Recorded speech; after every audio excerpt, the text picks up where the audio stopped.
Hey there, Shrine Runners! Hello, and welcome to the Fox Shrine.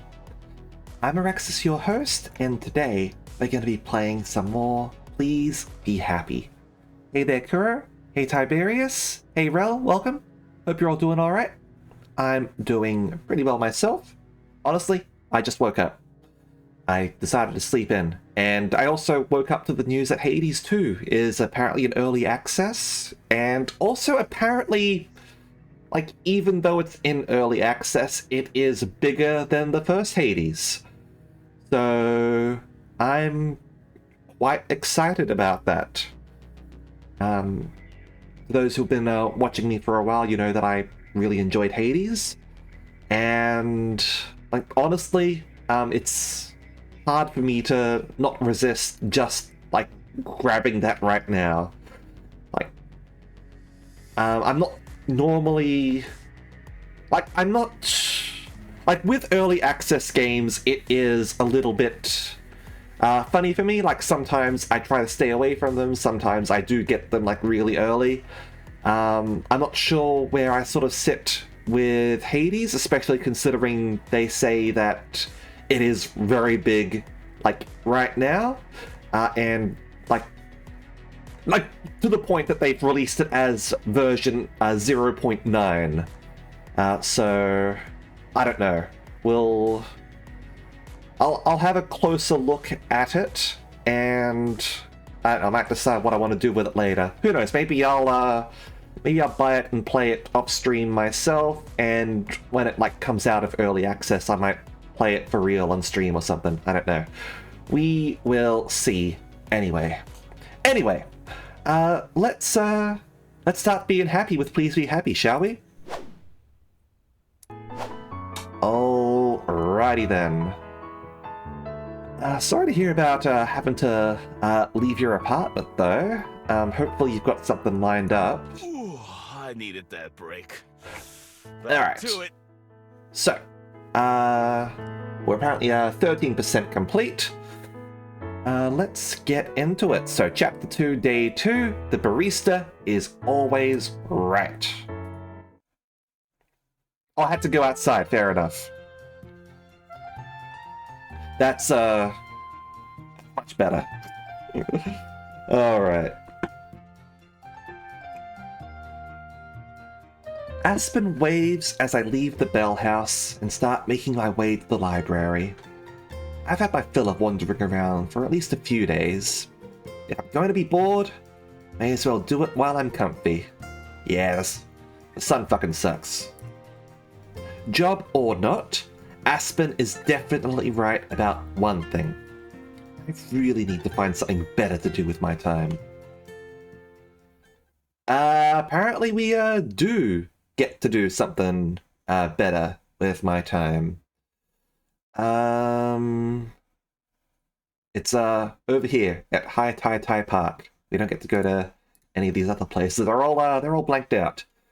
All right, so let's go over there, and I guess that's the I guess we're going to be playing some tennis, right? After a few hours of sitting around at the library, I'm bored enough to take Lena up on her offer to play tennis. The only problem is, I forgot to ask her where and when.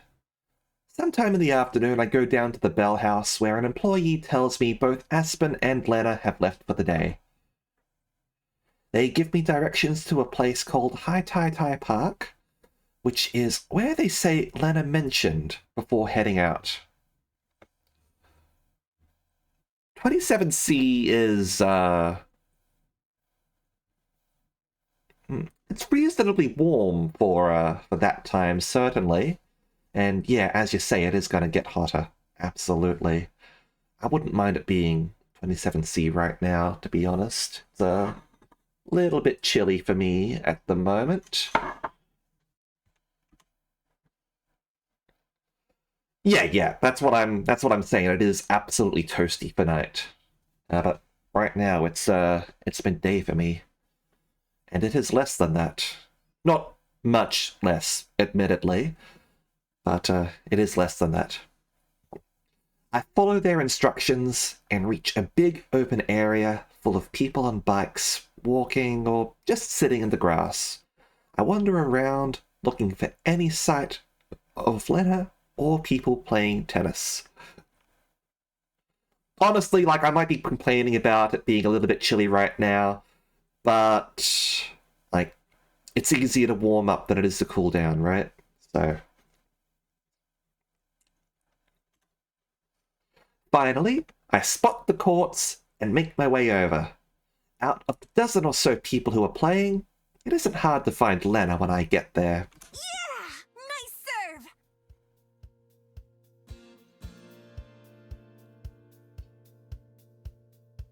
I do have solar panels on the property, so that does help with power bills, especially for stuff like heating and cooling with the AC. She runs back and forth, leaping and diving to hit the little green ball before it can touch the ground. She flaps her wings to keep from falling over when she does. Her partner, a tall boy with antlers on his head, looks exhausted. When he swings his racket, looks like his arm might fall off at any second. When I get close enough, Lena notices me and stops mid-dive. Miho! You're late! Now that she's distracted, her partner takes the opportunity to hurry away, collapsing into the grass to rest. Sorry, I wasn't sure what time I should come by. Or where. Yeah, he kind of, didn't say any of that stuff. Oh, right. I guess I should have told you. In that case, good guess. I don't bother telling her that I got help from one of her co-workers. 18! It's cold.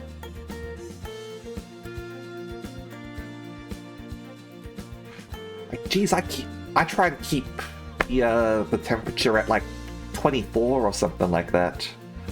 23, 24.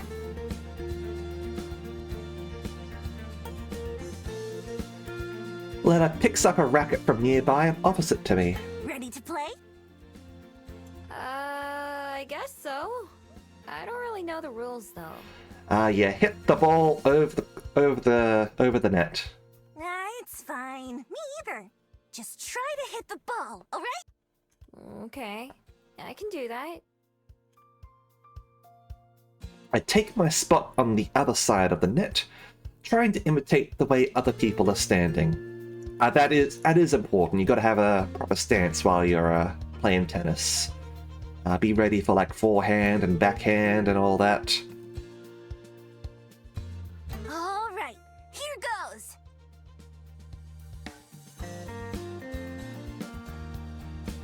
Yeah, fair enough. I think 23, 24 is the ideal temperature. Any higher is too hot, any lower is too cold. Lena drops the ball and then knocks it towards me. I watch it carefully, and when it gets close enough, I swing! The ball goes soaring way over her head and falls into the grass out of sight somewhere. Maybe a little less oomph next time. Let's try it again. I mean, honestly, good shot, given that it was your first time playing tennis. She serves the ball, and this time I just barely hit it over the net. Lena dives for it like before, and sends it sailing back to me. The more we play, the easier it gets. Both of us miss the ball or knock it into the net a lot, but it's not too bad. Finally, even Lena gets tired, and we take a break to drink some water. How long have you played tennis? Like, today or in my life? Yes. In your life? She thinks about it a bit, scrunching up her nose. About a week. Nice! Oh, that's it? Yeah, how about you? I mean, she did say that she doesn't know the rules, right? About half an hour, I guess. Oh, right. I forgot about that. See? We're both trying new things. Yay! The whole time we're talking, Lena keeps glancing away from me to watch the other players. Try to figure out what's so interesting, but can't.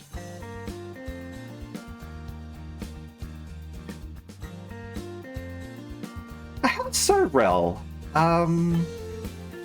Like I did used to play a bit of tennis myself.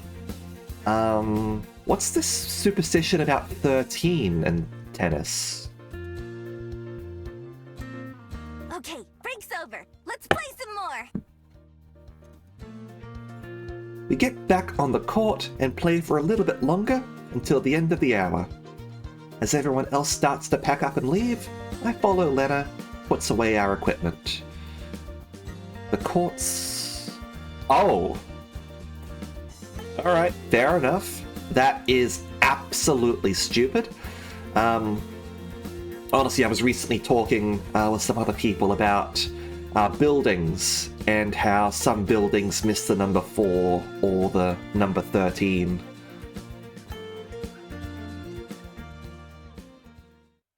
So, what'd you think? Did you have fun? It was alright.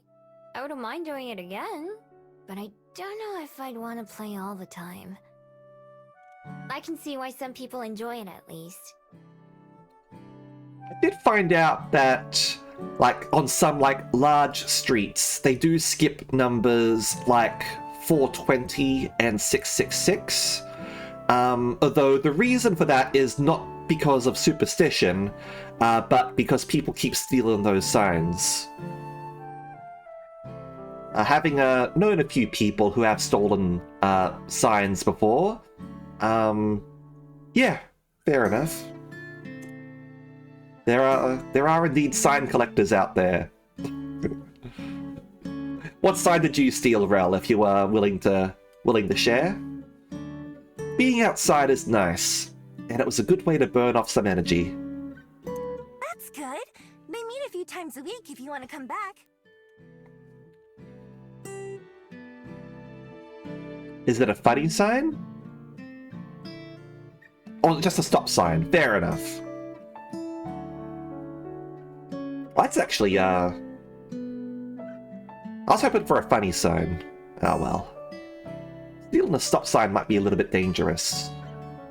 Will you be here? Not sure yet. Even while cleaning up, he's still distracted by someone or something else. And the other players walk past us on their way out of the park. Lena turns ahead to watch one of them. Because we're planting trees here next time. Really exciting, right? If you want to help out, then come to me after.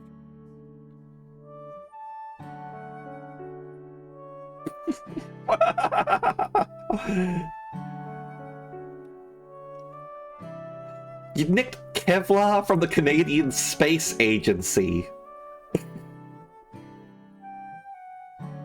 Alright. I catch a snippet of conversation as the person Lena's watching, a dryad, goes by. Lena must hear too, because she instantly closes her eyes and puts her fingers against the sides of her head. Planting trees. Planting trees. She repeats the words to herself a few times, then her eyes snap back open. Okay, got it. Got what? What I'm doing next time. I'll have to start studying up tonight so that I'm ready. She's really flighty, isn't she?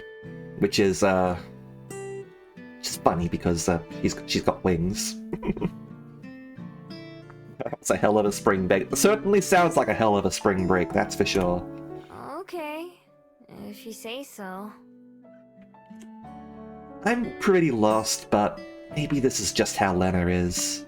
You should come too, if you're not doing anything. I'll tell Aspen to give you the details. I mean, she'd be interested in planting trees. She's got a tree name, right? Sure, sounds good. I'm not sure if I want to commit, especially since Lena probably won't even remember me the next time we see each other.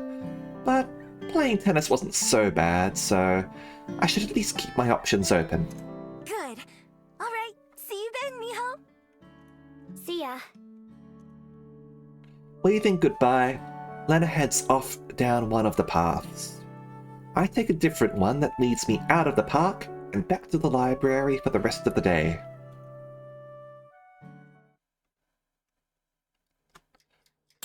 With a tiny ding, the toast pops up, and I load it onto the plate with the other slices. I bring the dish over to the table. Thank you, Miho. Go ahead and put it by the butter. Oops, sorry. Let me get my bag out of your way.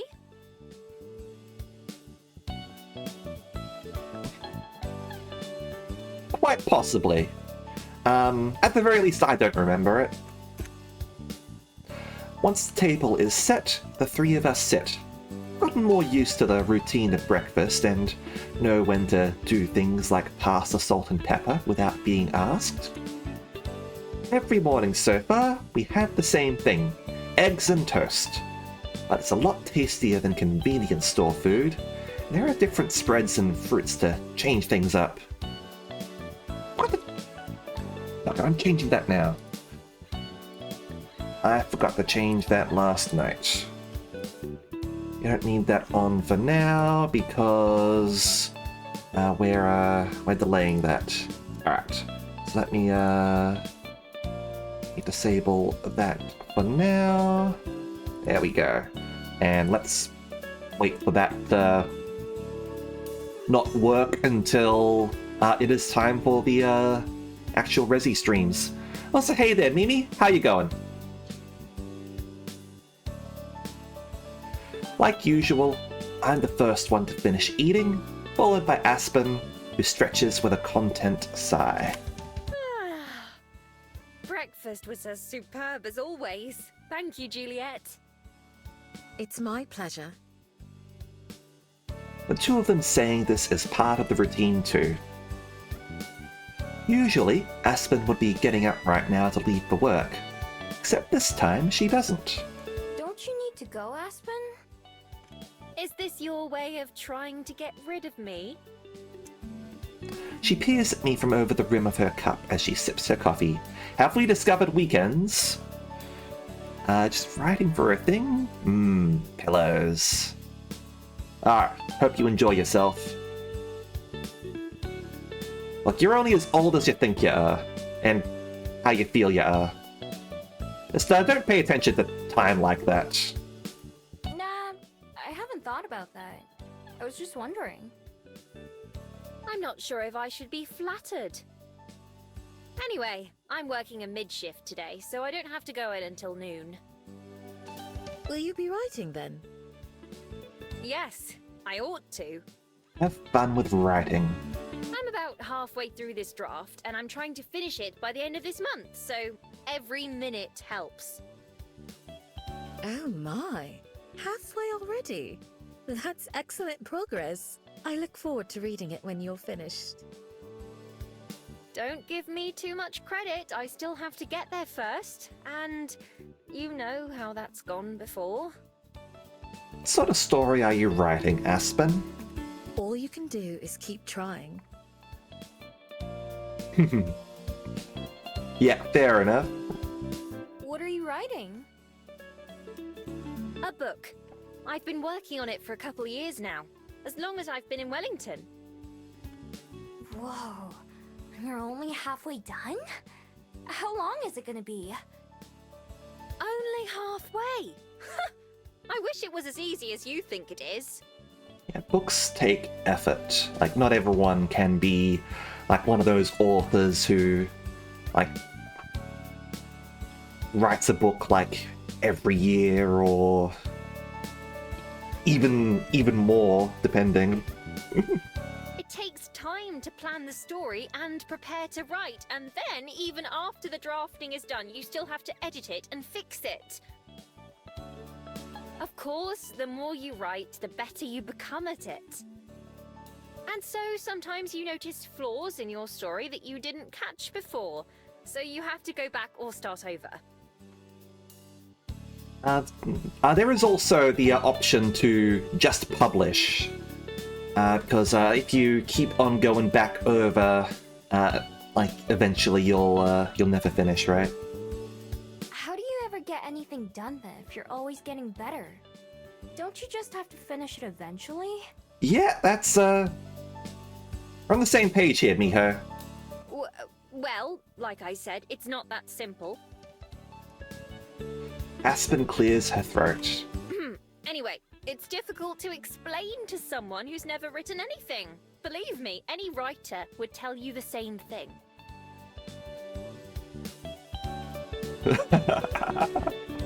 Yeah, King's definitely one of them prolific writers.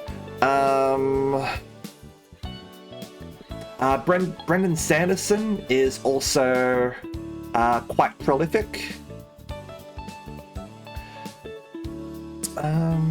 Jim Butcher used to be fairly reliable, though he's had some like personal issues going on, so that's sort of like affected his writing, unfortunately. I'm looking forward to the next Dresden Files. I glance over at Juliet, who's intently watching her tea as she stirs it. I feel like maybe she has had this conversation before. And you? Did you end up finding something to fill your time? Oh, like a hobby. Maybe. I don't know yet. Well, don't worry about it too much. It's supposed to be fun, not something you have to force yourself to do. Although I'm hardly one to talk. There are times where I want to do anything except write. Writer's block is a bitch. It's okay.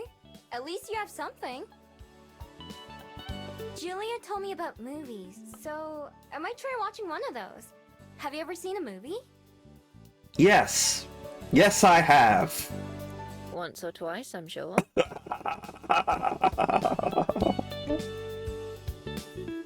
Actually, Miho, there was something I wanted to ask you. Aspen's pretty funny with her dry humor.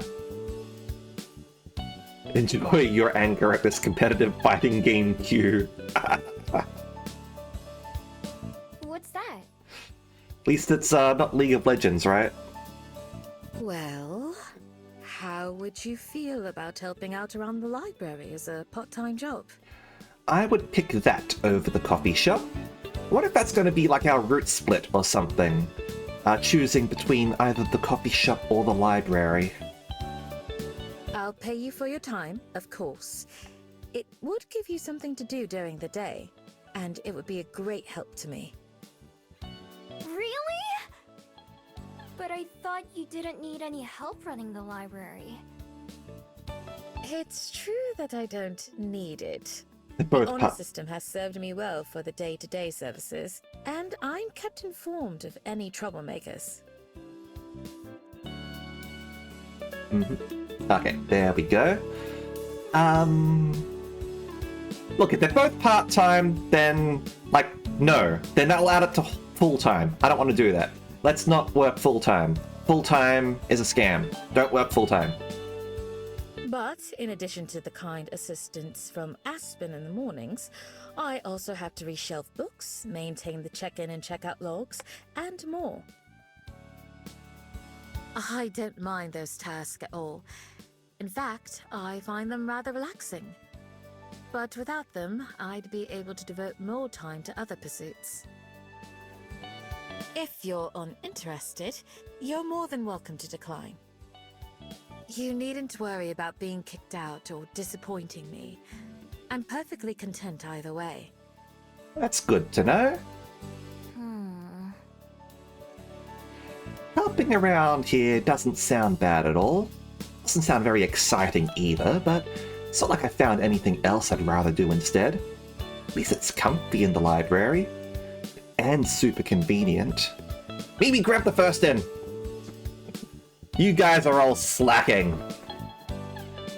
I don't know, everyone used to Callista grabbing the first in, I guess.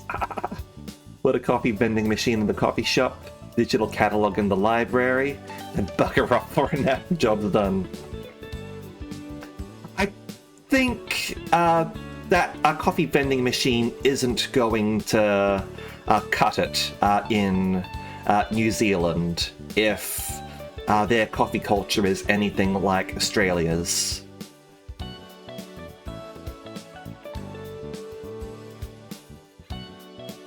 Because, yeah, generally speaking, Australia is considered to have pretty good coffee. Not that I'm a coffee drinker myself. Occasionally I'll have like a mocha or something, but I'll go for like a hot chocolate, to be honest. Give me the sweet stuff. Having some money again would be nice too.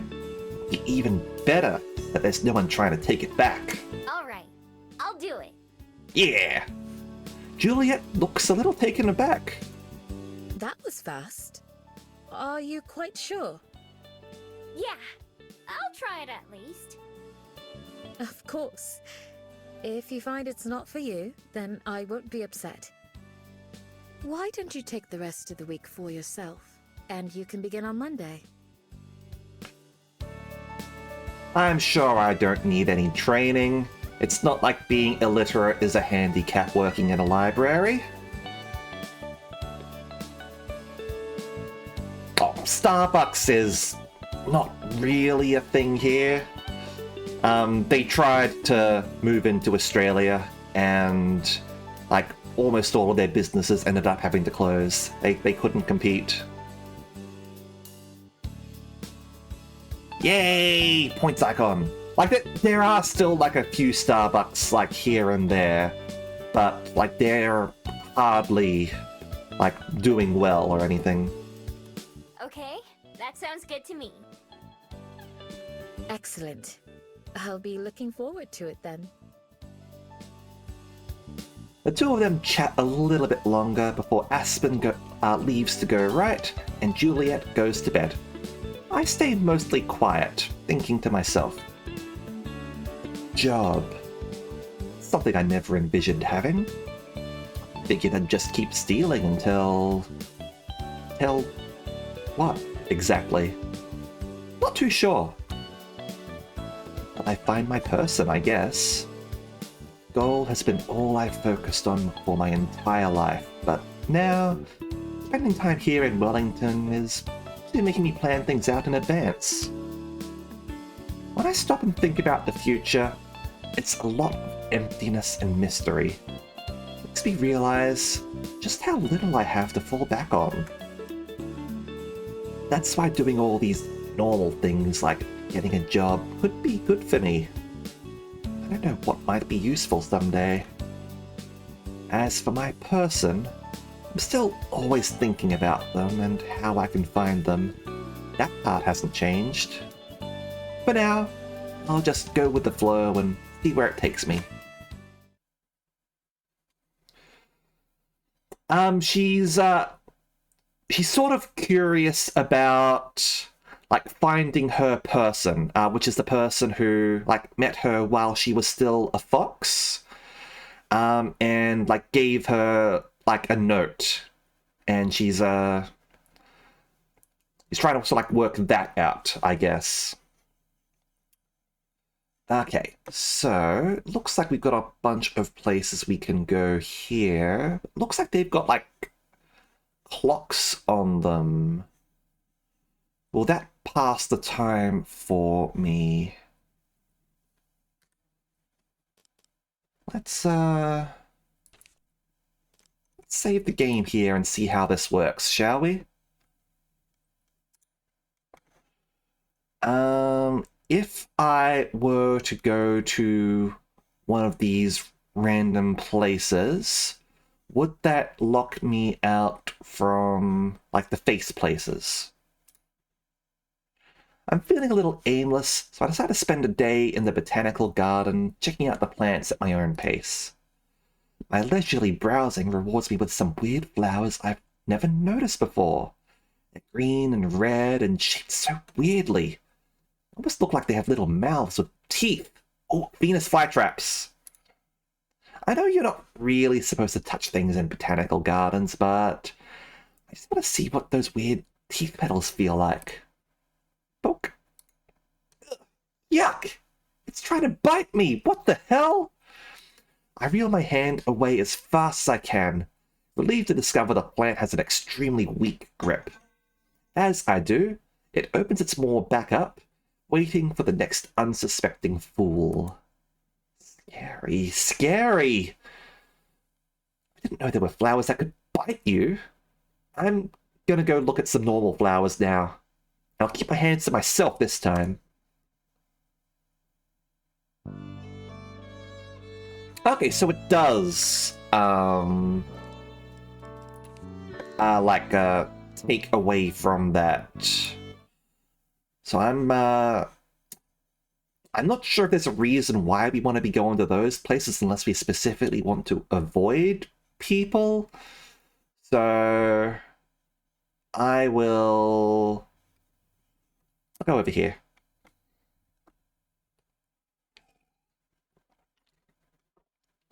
Feeling like I could use a break, I head down to Cuba Street. While I walk, I count up the bills in my wallet. Not having to worry about money so much is nice. I can buy so many snacks, and no one can yell at me now. When I get there, I zero in on the convenience store I stole sandwiches from on my first day here. I browse through, grabbing anything that looks good, carrying it up to the front where I dump everything onto the counter. All of these, please. Are you having a party or something? No, this is all for me. Nope. It's all for me.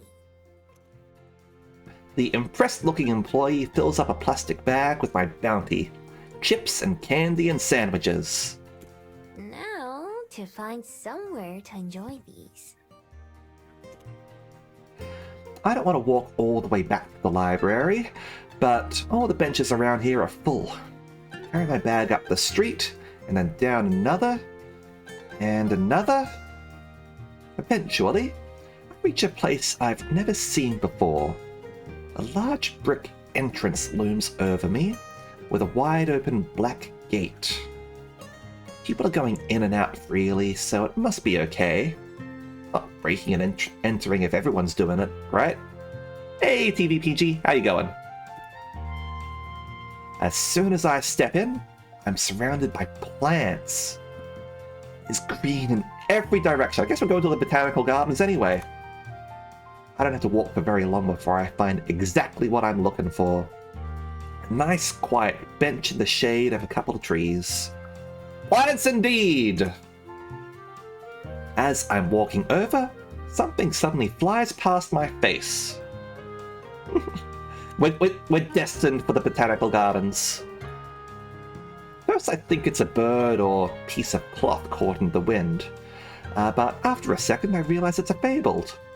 One that seems kind of familiar. Drifts away without stopping, and floats in the opposite direction from me. I go and sit down, unwrapping the snack bar that I bought, and taking a big bite. While I'm munching, a bug starts to buzz around my head. I wave it away a few times, but it keeps coming back. What is it with things getting in my face today? It's attracted to sweet things. No matter how many times I swat at it, the bug doesn't give up. Finally, I go to knock it away, and totally by accident, end up catching it in my hand instead. I can feel it buzzing against my palm as it flies around, trying to find a way out. Not exactly pleasant. Not sure what to do with it. If I just toss it in the bushes, it'll come right back. Can I have that? I found the bug catcher! A voice from behind almost startles me into letting the bug go. I spin around to come face to face with the fable that flew by a couple minutes ago. Just beneath him is a kid. Have the bug? Yeah, it's for my collection. The boy holds up a book with some pictures of other bugs in it. Honestly, this kid's pretty relatable. I was very much into bugs when I was a kid. I ended up getting the teachers to talk with my parents for a bit. Not because I was obsessed or anything like that, but they thought that my parents had like coached me on something to talk about for like show and tell or something like that. But like no, like I had just like memorized like a bunch of like bug magazines and stuff, and was like reciting them like for like show and tell and like talking about like interests and stuff. That was just all me. Anyway, glad you had fun with Helldivers. Hopefully you managed to win that. Thanks for stopping by, Tiberius, and good night. I've got almost all the bugs on this page. That's the only one left. Suddenly, I remember where I've seen both him and the Fabled before. On the pier, hiding from his mum a couple weeks ago. I think his name was Tommy? Cats are nice. I've never actually been, like, diagnosed with autism or anything like that. I've had a few people sort of, like, suggest that to me. I don't know if I want to sort of, like, go get tested or anything. Like, honestly, I think that, like, checking up on your mental health is important, and I sort of want to, like, go speak with, like, a psychologist, like, just as, like, a mental health checkup sort of thing. Because, like, I figure, like, it's probably hard to, like, diagnose yourself, and, like, that's why you go to a professional, right? You don't necessarily know if something is wrong with you or different about you, because, like, to you it's going to be normal, right? Yeah, fuck yeah on the side of autism. Also, fuck Autism Speaks. Autism Speaks is criminal. This is an odd stream time. Yes, it is, Bear. I do streams at this time, like, just because I know that some people like can't watch at my normal stream times. So this is for people in different time zones. What are you doing up at this time? Normally you're asleep at this time or something like that.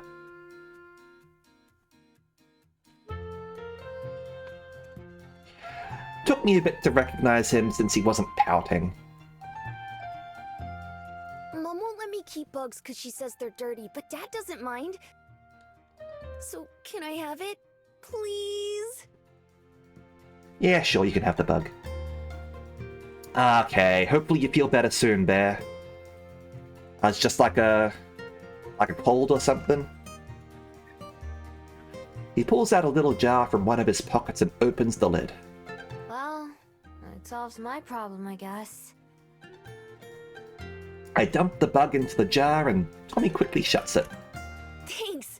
Kirby and I were tracking this one all day. Yeah. Headache and upset stomach. Like, that's definitely not fun. Not at all.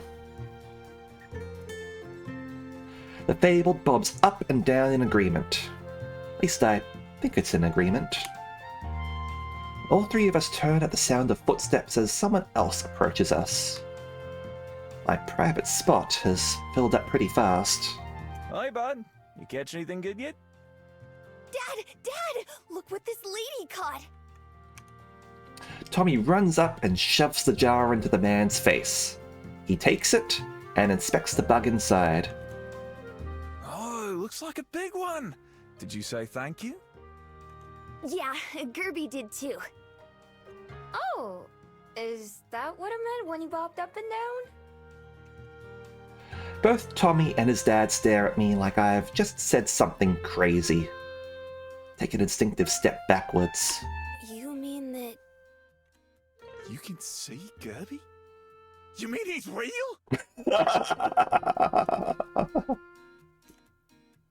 Oh, that's right. I remember this from last time.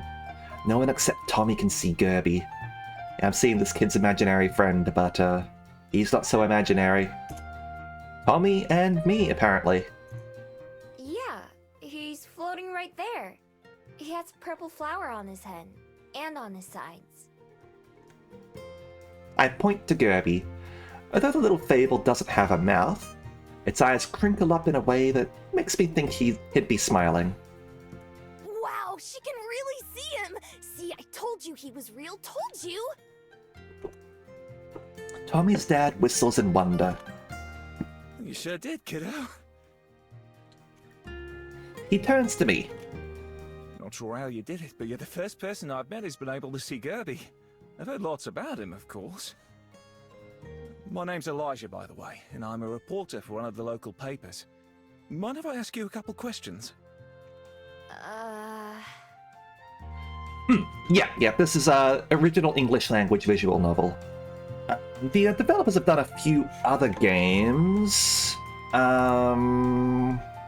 Which ones have they done? Let me just quickly check on that. Yeah, it's by Studio Elan. They've done Twofold, Who is the Red Queen, I Told You So, First Snow, Without a Voice. I think they're mostly known for Highway Blossoms and Heart of the Woods. But they've done like a few other things. Some free stuff, some paid stuff. Yeah, they've been around for a few years. This one's set in New Zealand, which I thought was rather interesting. I just wanted to eat a snack in peace. I'm being asked to do an interview. I thought they were using Ren'Py. This save menu at least looks very Ren'Py to me.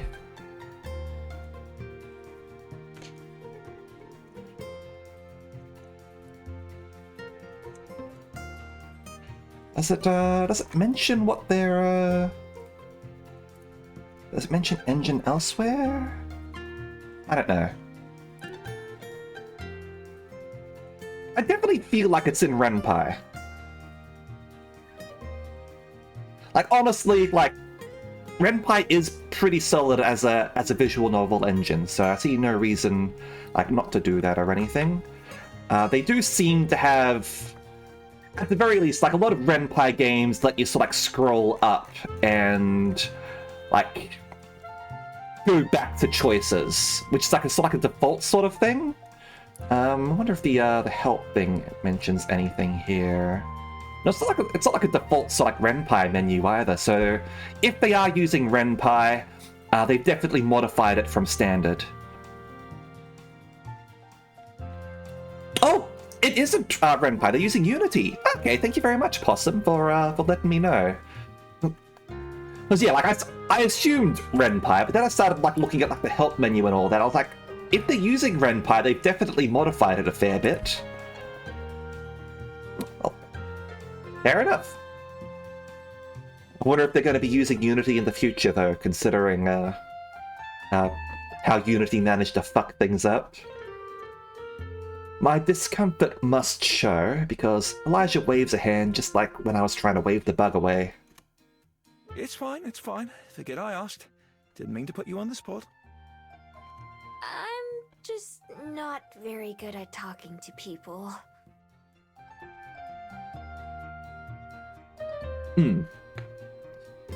Yeah. Honestly, they are going back to Ren'Py. Yeah. Unity did kind of screw the pooch 100% with their antics. And, yeah, there's no reason to, rebuild, an engine every single time. If you've got an engine that works, why not use it and, tweak it here and there? It's a hell of a lot easier than building your own engine from scratch every single time, or even building your own engine and then using that, consistently, because, if you use, a pre-built engine, I've got a whole lot of, support materials and all that, and if you're bringing on new staff, chances are they've learnt that engine elsewhere, rather than having to teach them proprietary technology, every single time they join. Yeah, there's a lot of reasons to use standard stuff, rather than something unique. No worries. Thanks for helping Tommy catch that bug, though. Beats me having to do it. Sure. It was kind of an accident, though. Hey, an accident doesn't have to be a bad thing. Me and Tommy should probably be heading out, though, or his mum's gonna be upset with me. Oh, and Gerby. Okay. Goodbye. Take care. Say bye, Tommy. Bye! Elijah takes Tommy's hand and leads him back out the gate, holding Tommy's book in his other hand. Tommy carries the bug in a jar, peeking in to check on it every few steps. I want to know what bug it was. Only Gerby stays behind, orbiting around my head a couple of times before bouncing up and down. Then, he floats off in the same direction as the other two. When I'm finally alone, I sigh with relief. At long last, I enjoy the snacks that I bought earlier. And when a bug shows up and starts flying around me, I just leave it alone. I'm not taking any more chances. Damn kids. Once we finish eating breakfast, Juliet drums her fingers on the table, looking thoughtful. Miho, it occurred to me that perhaps I should give you the proper tour of the library now. That way, you have the weekend to get better acquainted with it if you need. Tour? I think I've seen everything, right? Pardon. I meant of the books themselves. Where to find each genre and what they are. Oh, right. Sure. What's a genre? Really hadn't thought about the books. For me, they're all the same, but I guess that wouldn't be true for everyone else. Right now, I have the place memorized in the same way you'd memorize a battlefield. What places are out of sight, how to get in and out, and anything else that might be useful. With the ears to the side, right? Yeah, she's like a Korean fox spirit. The art style all over, overall. Okay. I didn't say who did the art style for this on the page. Sworn it said somewhere, right? Character design and CGs by Kobuta, with additional art by Adi Rosa. Do those names mean anything to you at all?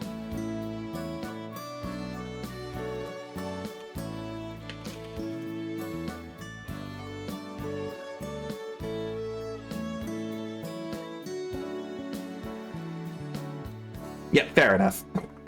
Alright, just a similar art style then. I don't think there are many battles that happen in here, so Juliet's tour would probably be more helpful. Addie is the character artist. Gotcha.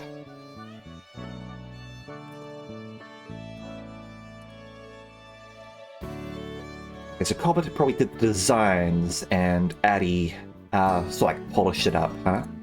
I'm just reading what it says on the Steam page anyway. Library's gotta be using Dewey Decimal, right? Again, standard system. If it works, just keep using it. Okay, cool. If you'd like, I can show you a couple of my favorite books. That way, if anyone asks for a recommendation, you could at least make something up. That'd be great. Anything that makes it easier for me to make things up is fine by me.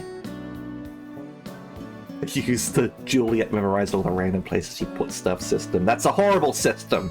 I mean, only Juliet knows where things are. People can't find things on their own. The three of us head to the entrance. Let's start with the basics, shall we? As you know, this is the reference desk. It's where books are checked in and out, and where anyone who needs help can find it. Worst library ever. What kind of help do people ask for? Usually, they need assistance finding a specific book. Or perhaps they need a recommendation for what to read next, as Aspen mentioned.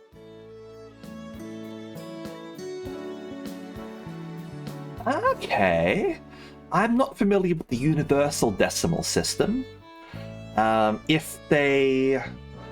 The Dewey Decimal System has been around for a very long time, and like there have been like new things that Dewey wouldn't have been able to think of at the time, certainly.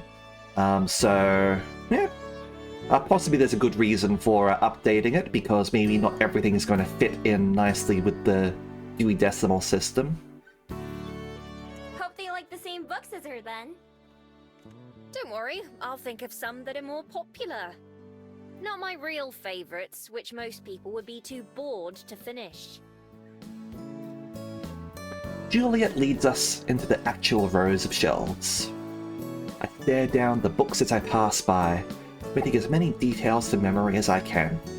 Even if I can't read the words, I can try to remember the colours and shapes and covers. Over here is the children's section. It's got lots of picture books and beginner reader books.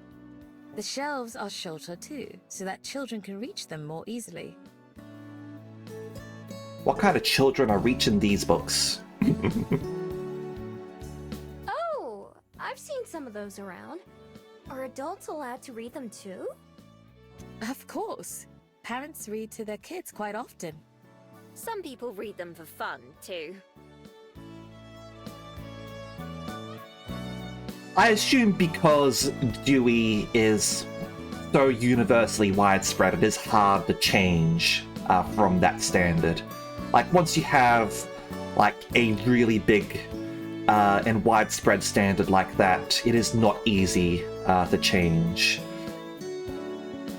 America, get rid of your fucking imperial system. Change over to metric. It's time. Alright? It is time. You gain so much more appreciation for the illustrations once you're older. We head over to another area. This is the non-fiction section. It's for books about things that are true, rather than made-up stories. I rarely visit this section, personally.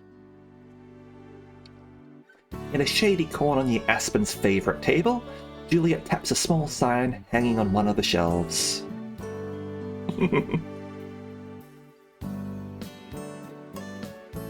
Just using metric with extra steps. At least you're able to poke fun at it as well. This is the mystery section. Stories about detectives, murders, and other such subjects live here. I do admire mystery writers. It's difficult to come up with a compelling one. Like, I've recently started reading a little bit of Agatha Christie, and like, yeah, there's a reason why she's popular. She writes some really good books.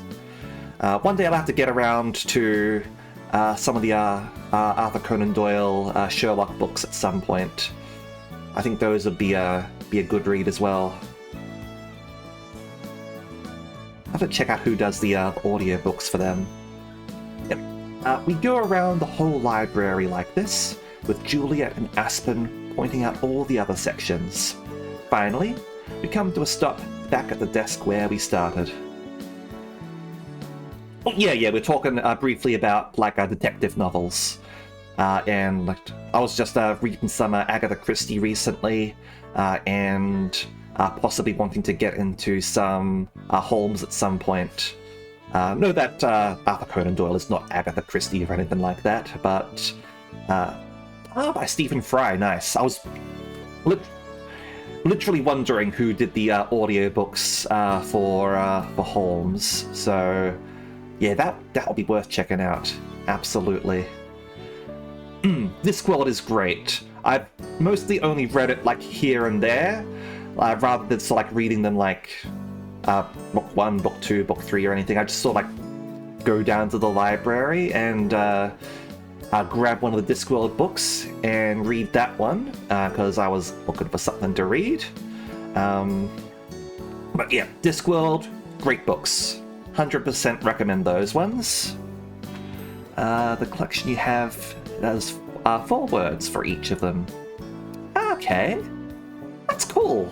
I do enjoy a good foreword. Like, normally I don't read books that have those, but like, sometimes like you'll have like author's notes at like the back or something like that, and that's like interesting. So like hearing about the process or like people's connection with something as well. Actually, Order of the Stick books, they're comic compilations. Those ones have forewords in them, which range from the in-character forewords to like from like actual like other people as well. I like them. Order of the Stick's great. I do like Order of the Stick. If you want a classic sort of like D&D web comic, go check those out. All right. I do believe that's everything. Do you feel like you have a good understanding now? It's hard to keep them all straight. Fantasy, history, cookbooks, biographies. I think I've got most of it, though. By the end, my head feels like it's spinning, and I know that I won't be able to remember everything as hard as I try. But I do feel like I've gotten a better feeling for the place. At the very least, I can show someone where to find the restrooms. It is a lot to take in. Don't worry if you can't memorize it all right away. There's plenty of time to learn. Hold on a second.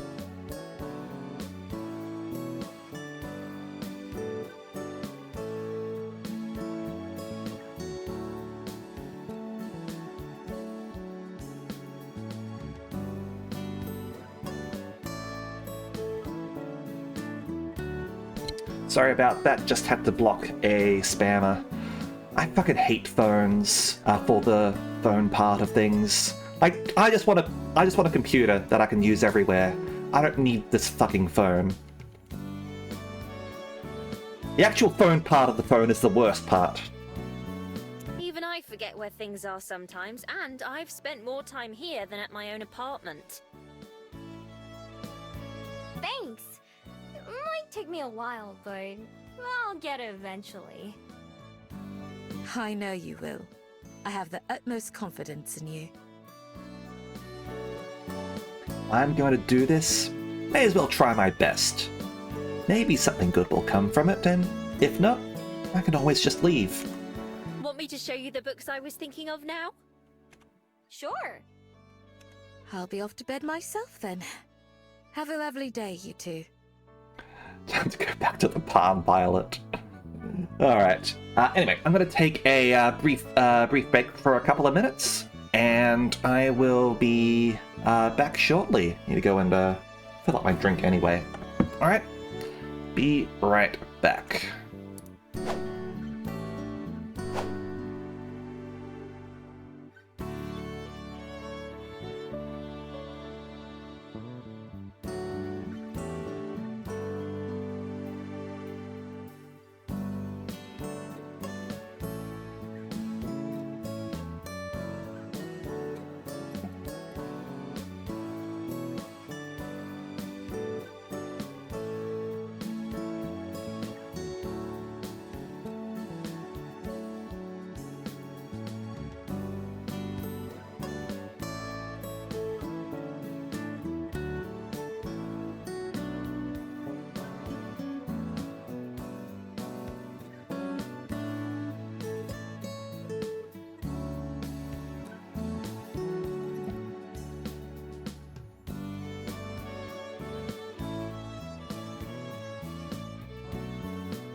Alrighty then.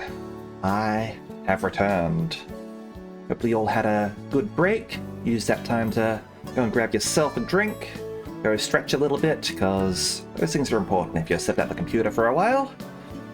Like I tend to be. Alright. Let's get back into the game, shall we? Hold on a second, give me a moment. Sleep well. Night.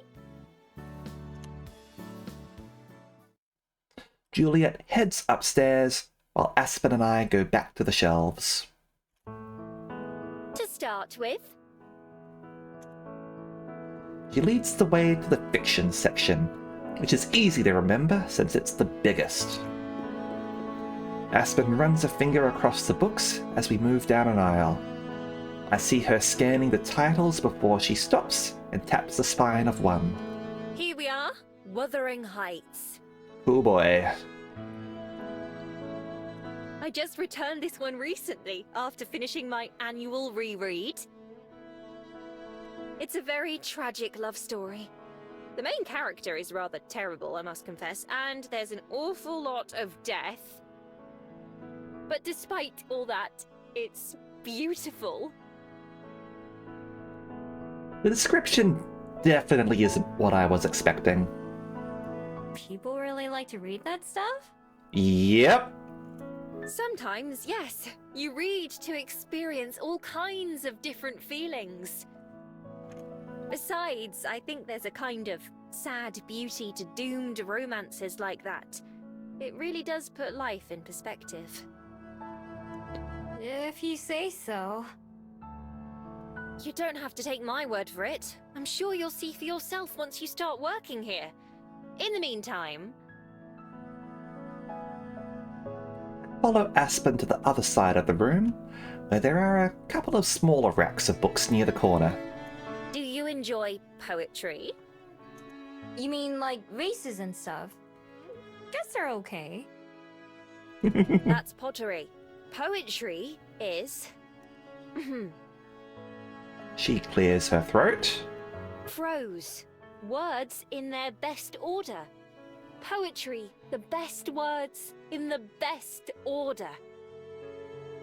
Samuel Coleridge said that. He was a poet, but he's not the one I have in mind. I'll show you what he meant. Are we going to read some Ozymandias? The book she selects looks old. Very old. Has a green cover that's rough like a lizard's skin, with the letters being faded gold. Alfred Lord Tennyson is one of the most famous poets to have existed. I simply adore his work. Here, this is from The Lady of Shalott. Ahem. She clears her throat again, even though it's only been a few seconds since the last time.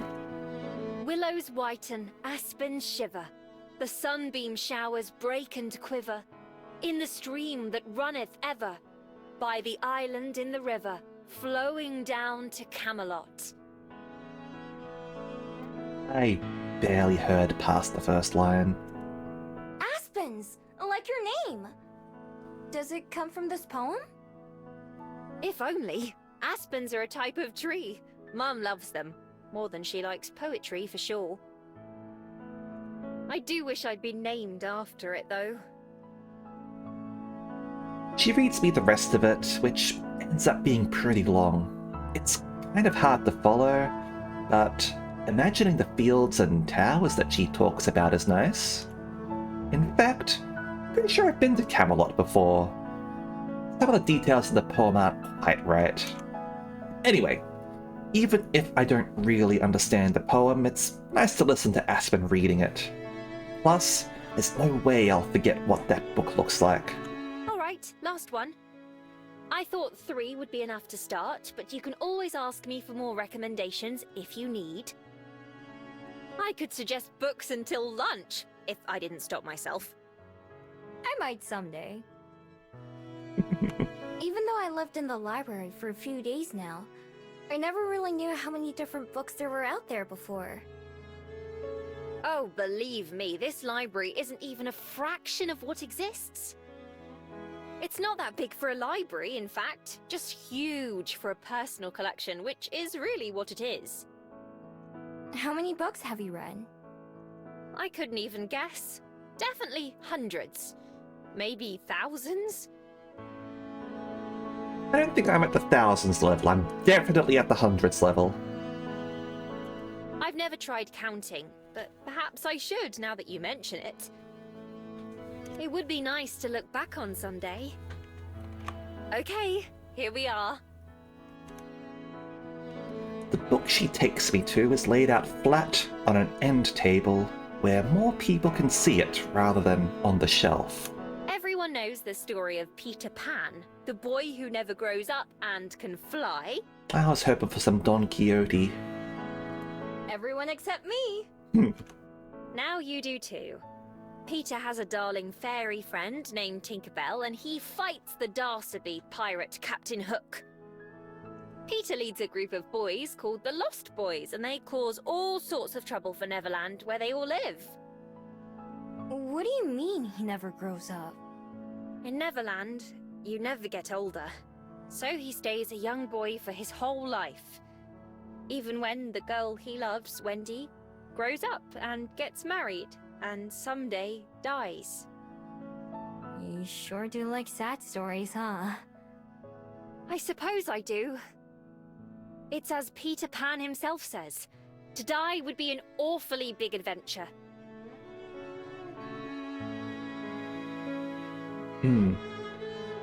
Yeah, some people are able to read fast and comprehend. I'm a reasonably fast reader myself, but like I deliberately also pace myself so that I do read like every word and try to like understand what it is that I'm reading. Mostly I read audiobooks these days because it's more convenient for me. I can like listen to them while I'm walking, for example. It's also one less thing to carry while I'm out. And as much as I like reading in bed, it's usually I go to bed too late these days. That it's not so convenient for me anymore. I do still read some like light novels and all that though. Yeah, a little bit of a shame that. But audiobooks are great. I do enjoy them a lot. They are a little bit harder to rewind, admittedly, if you miss something, versus just rereading the page that you're on, or like quickly like skipping back to something that happened maybe a few pages ago or whatever. Still, it's not like I only like sad things. Romance is my favorite genre, and not just the tragic kind. I sit down on one of the chairs, and it seems like Aspen wants to have a conversation. May as well get comfy. Aspen sits down too, fidgeting with the strap of her purse. Why is it your favorite?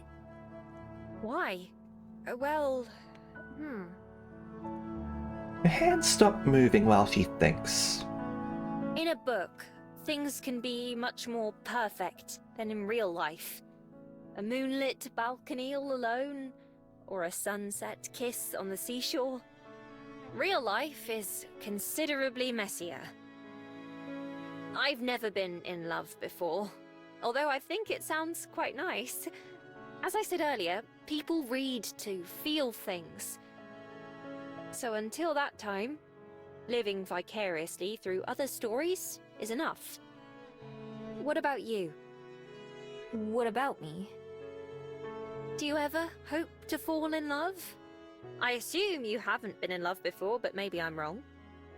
Nah, I haven't. I like being on my own. Do you think maybe that would change if you met the right person? I don't know. Maybe. I haven't thought about it much. Since everyone forgets me, there's never been a reason for me to care. I suppose that's reasonable. Still, that must be... Well, it doesn't matter.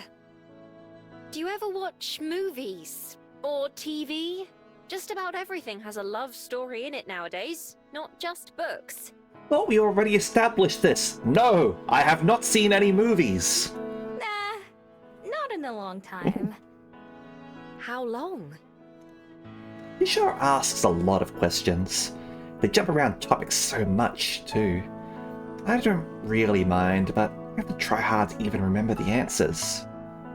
All the places I've seen and days I've spent have mostly blurred together in my head. I'm not sure. A few years? There was a really big crowd around a window, so I wanted to see what they were all looking at. And? What was it? I don't know what it was. I didn't speak the language there yet, and I didn't memorize the sounds. There was some smoke coming off like a big tower. I don't know. But on TV, there were these people in white suits bouncing around, and the people watching seemed really excited by it. Aspen gasps. Did the people on TV... Do you remember by chance if the place they were hopping around looked like a desert, all rocky and empty? Ah, the moon landing. Now that you mention it, yeah. How did you know? She dashes a hand to her forehead in disbelief. That was the moon landing! No, I'm pretty sure I'd remember if the moon landed. Not like that, silly. It was when humans went to the moon for the first time. Wait, they did? Yes, and you saw it happen, apparently. They must have had help from the Fableds' magic, right? No, not this time. It was pure human ingenuity. Wow. You look surprised. I am. I didn't know humans could do something like that. Well, not just any human. It took a lot of work from a lot of people. It still does to this day. You need to go back to the moon. I can't believe you got to watch it live, though. What was it like? Had a really good lunch that day. Everyone was so distracted that I was able to sneak into a restaurant that usually would have caught me. She shakes her head. That's all you can remember. I remembered the people jumping around in white suits. It was some kind of pasta dish with a white sauce and lots of cheese. I meant about... Oh, never mind. Anyway, I was just going to suggest asking Juliet about putting a TV in your room. Surely there's one in this place somewhere. It would give you something to do, at least. And you don't have to be able to read to enjoy the story of a good show or movie. Yeah, I might. I definitely need something to do other than walk around town all day. Let me know if you do. I'll bring over some movies for you to borrow. If I can't recommend books to you, at least I can do that. Will do. I don't know where else I'd start anyway. You can start with Sesame Street, that might be able to help you read. After checking her phone, Aspen stands back up. I'll be more than happy whenever you ask. For now, not to be rude, but I'm going to go write for a little while. Sesame Street did actually help me to read, actually. Kind of like taught myself a little bit.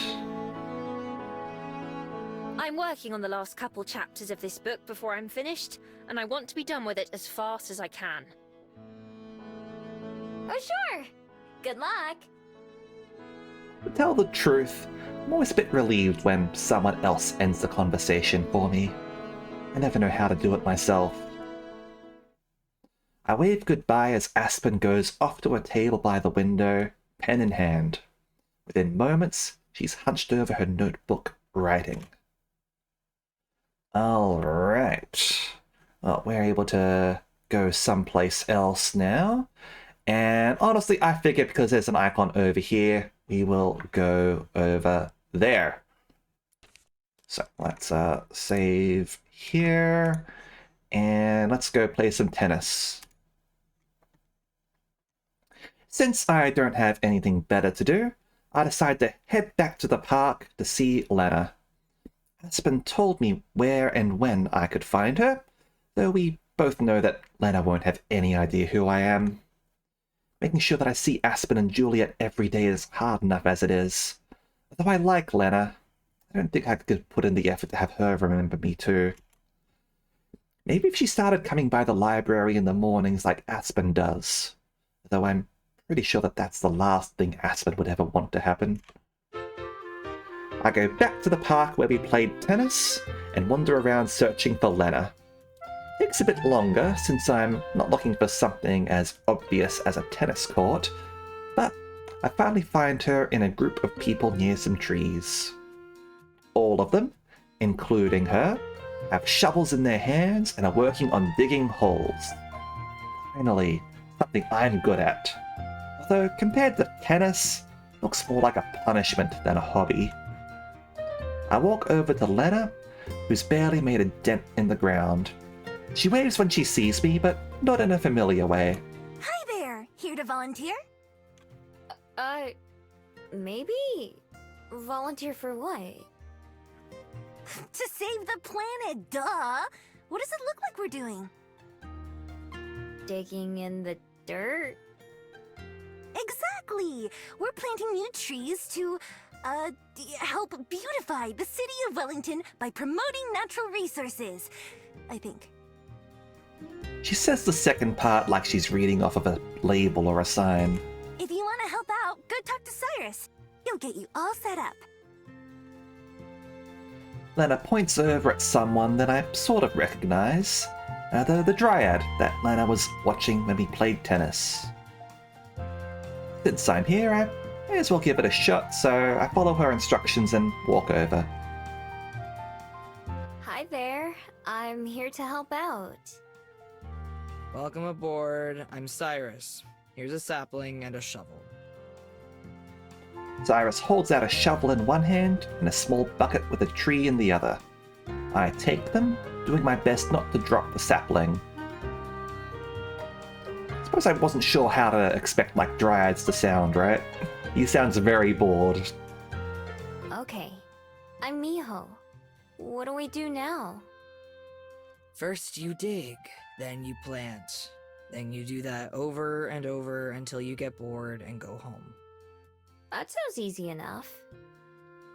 At least he's honest. Everyone says that at first. Good luck. He starts to walk away, but then pauses. Hey, quick question. Are you friends with that girl over there? The one with the wings? Lena? Sort of. She doesn't know that we're friends. Can you let me know if she... Actually, never mind. Forget it. Let me know if you need any help.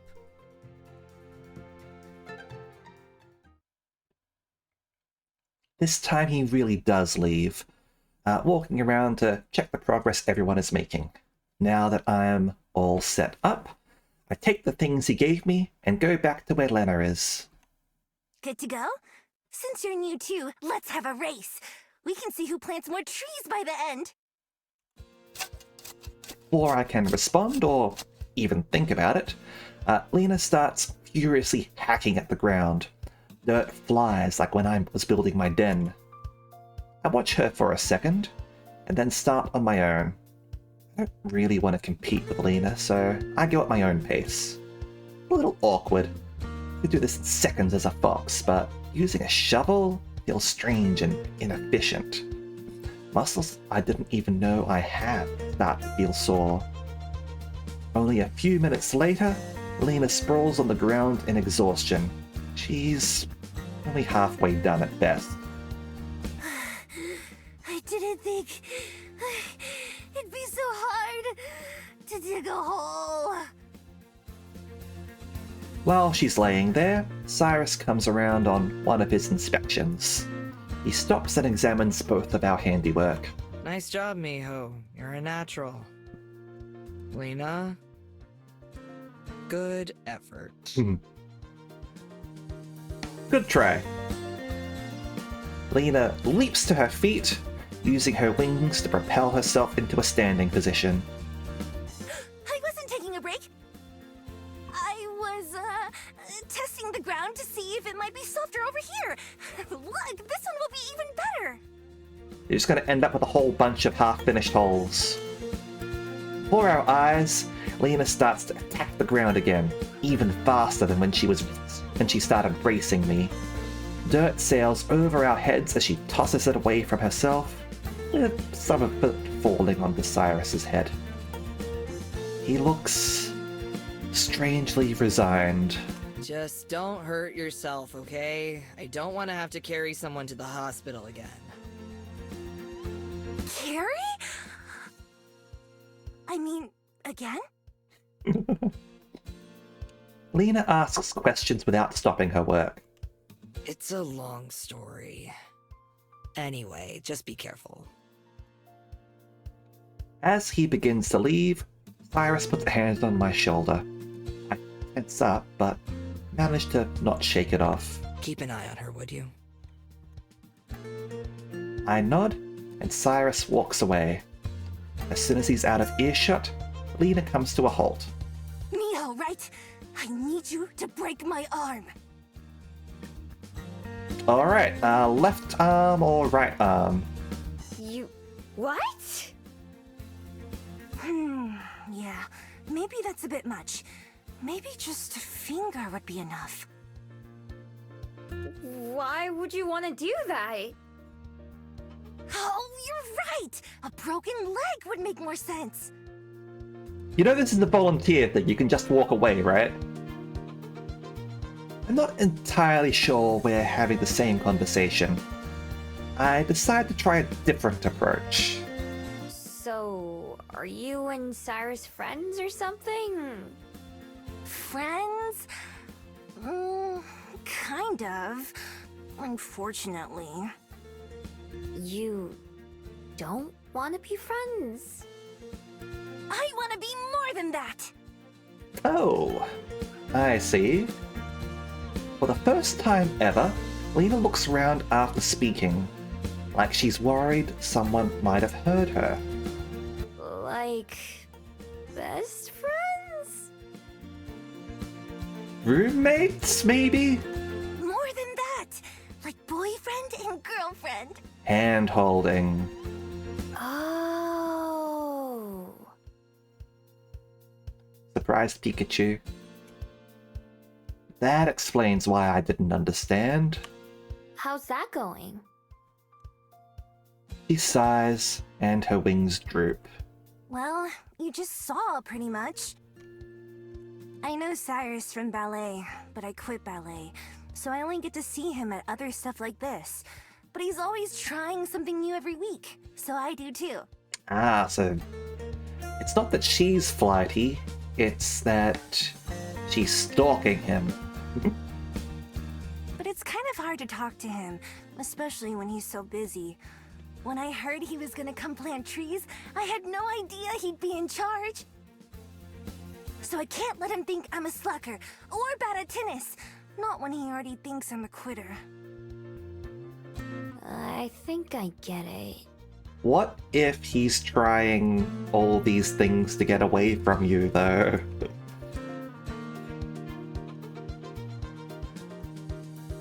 The one thing I know for sure is that it sounds complicated. Good luck, Lena. Two of us go back to shoveling dirt, and eventually we go deep enough that we can plant the saplings that Cyrus gave us. I carefully set mine in the ground, and then cover it back up the same way I've seen other people doing. When it's time to wrap up, Cyrus makes one last trip around, collecting shovels and handing out water bottles. When he reaches us, he nods approvingly. Good work, both of you. Thanks. I gulp down the water he gives me in just a few swigs. Yeah, thanks. On the other hand, Lena still seems a little dejected. She doesn't even try to talk to Cyrus before he leaves. When the two of us part ways, she just gives me a half-hearted wave. See you later. Yeah, bye. not even sure what she'll be doing next time, much less when or where. Maybe Aspen will tell me about it again. Digging holes wasn't exactly something I'd want to do a second time, but planting a tree was satisfying. And I'm kind of curious to see how things go with Lena and Cyrus. If they go at all. Lena's kind of a lot, as Aspen says, but she's nice. I hope everything works out for her at least. Looking around, I notice that I'm the only one left. So I toss my empty bottle into a recycling bin and start making my way back.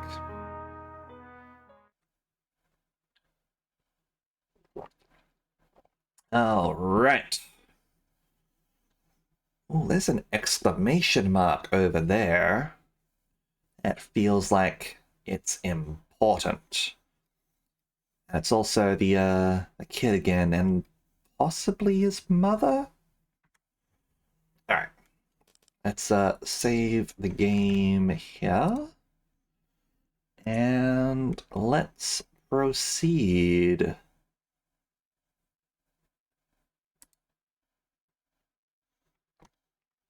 Looking for something to do, I head to Cuba Street to walk around. I don't go shopping very often, since I have pretty much everything I'd need at the library, but I do like looking around. While I wander, I notice two people that I sort of recognize are sitting at a table together. Tommy's parents. Last time, the dad introduced himself to me as Elijah. I recognize his mum. I never heard her name. The two of them are sitting across from each other, and his mum has her face in her hands. Elijah looks kind of upset, but stays on his side of the table. Tommy and Gerby don't seem to be around. My curiosity gets the better of me, and I sit down close by, where I can hear what they're talking about. Gwen, we're still on the same side here. Tommy's side, right? I know, it's just... it's a lot, okay? It's a lot. Yeah. But, we knew it wasn't going to be easy. At least we were right about that. Gwen pats her pockets, looking around, and Elijah pulls out a pack of tissues from his own pocket. He offers them to her, and she takes one and blows her nose. What are we supposed to tell his teacher? This is the third time he's gotten in a fight this month. Are they talking about Tommy? I picture him in a fight. He's way too small. What would he even be fighting about? Probably the other kids at school are making fun of him for having an imaginary friend. Yeah. Did they say if he won or not? The important things. Elijah! Sorry. Why don't you talk to the school and let them know that we're dealing with it? And I can talk to T when he's back from your place next time. Fine. Maybe he'll listen to you better than he'll listen to me. Maybe. It's a shame we can't get Gerby to talk to him. Gwen scoffs. Or anyone. I don't think it's bad for him to have an imaginary friend or anything, but... Oh, that's right. The other day, Tommy and I ran into someone who was able to see Gerby. He's talking about me. I scoot a little closer on the bench where I'm sitting, make sure I don't miss anything. Really? Who was it? You know, I can't remember. I remember them saying it, but I can't picture their face or voice. I wish I'd gotten a name or something. So you don't actually know if they saw him or not? They just said they could. Well, technically. Maybe you're right. I wish I could think of who it was. I'm tempted to walk over and tell them that it was me. I don't know what that would accomplish. I don't have any way to prove what I'm saying, and it might just make me come off as crazy. I can only sort of follow along with what they're talking about, but it seems like Tommy's having a lot of trouble, and neither of them know what to do about it. it's not anything I can give advice on or help with either. Sighing, Gwen checks her watch. Well, I've got to go pick him up. I'll let you know what the teacher says when I talk to her. All right. Let me know if you need anything. Yeah, bye. They both stand up, and it seems like they're not sure how to act. Finally, Gwen gives a stiff wave and walks off down Cuba Street. Elijah sticks around for a bit longer, sighing like Gwen did and running a hand through his hair. Then he leaves in the opposite direction. Humans and their relationships are complicated. I never have to deal with something like that. Now that the two of them are gone, there's nothing else going on around here that's very interesting. Eventually, I get up as well and start walking again, in search of the next thing that can entertain me for a while.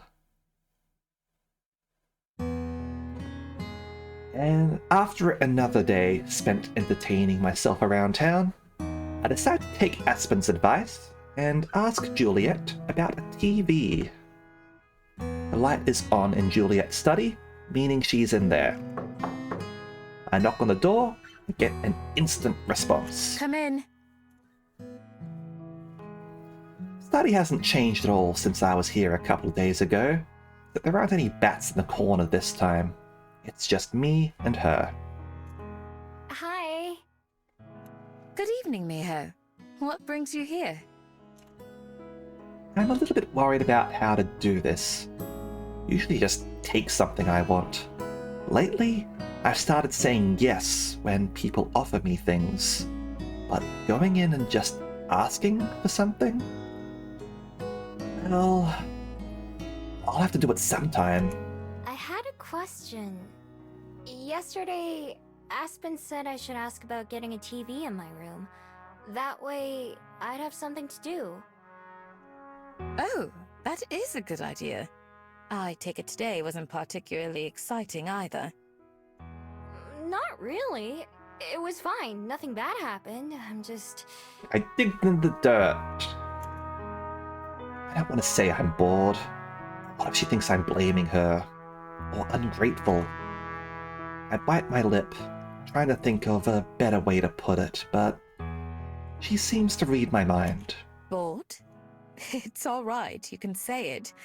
An empty room would be boring for anyone. I believe there should be a television somewhere around. Let's take a look. I follow behind her out of the office. Juliet takes me down one of the hallways I've never been down, and where I don't think I've ever seen the lights turned on. We pass by several doors. What are all these rooms? They've been all kinds of things over the years. Bedrooms, studies, playrooms. But now they're mostly just storage.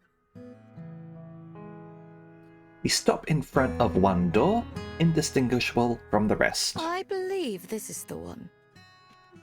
It's not locked. Juliet just opens it normally. Inside is dark and dusty. The window is covered with heavy curtains that don't let any light in. In other words, what you'd expect from a vampire's house. There's tons of junk leaning against the walls like some faded bicycles and a dresser that's missing a drawer. Ah, there it is. Juliet points, and I see what she's looking at. There's a TV in one corner, with its cords wrapped around itself, and a thick blanket of dust. I hope it's not a CRT TV. We both walk over and wipe some of the dust away. It immediately blows into my face. Miho, are you alright?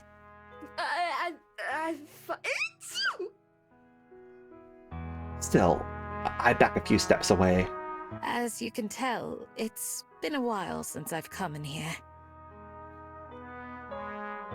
Much more carefully than me, Juliet cleans off the TV. I believe it should still work, though.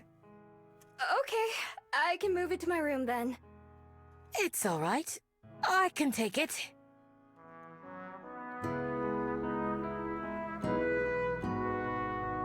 Juliet effortlessly lifts the TV up and begins to carry it to my room. Vampire super strength, I'm guessing? Whoa. I know from plenty of experience that TVs aren't exactly easy to lift. I need to remind myself to never piss her off. I mean, you kind of already did that one time when trying to steal her painting. I hurry after her, arriving at my room just as she sets the TV down in the corner and plugs it in. And it is a CRT TV. Would set-top boxes even be compatible with that? Let's see. She presses the power button, and with a soft buzz, it comes to life. It works! Indeed. I'm relieved. Let me try to remember how to use it. It's kind of slow, but she manages to explain all the different buttons and what they do, and how to use the remote. Doesn't seem that complicated, but also I never learned how to do it either. Once we make sure it's not going to die or anything, Juliet leaves me on my own with it.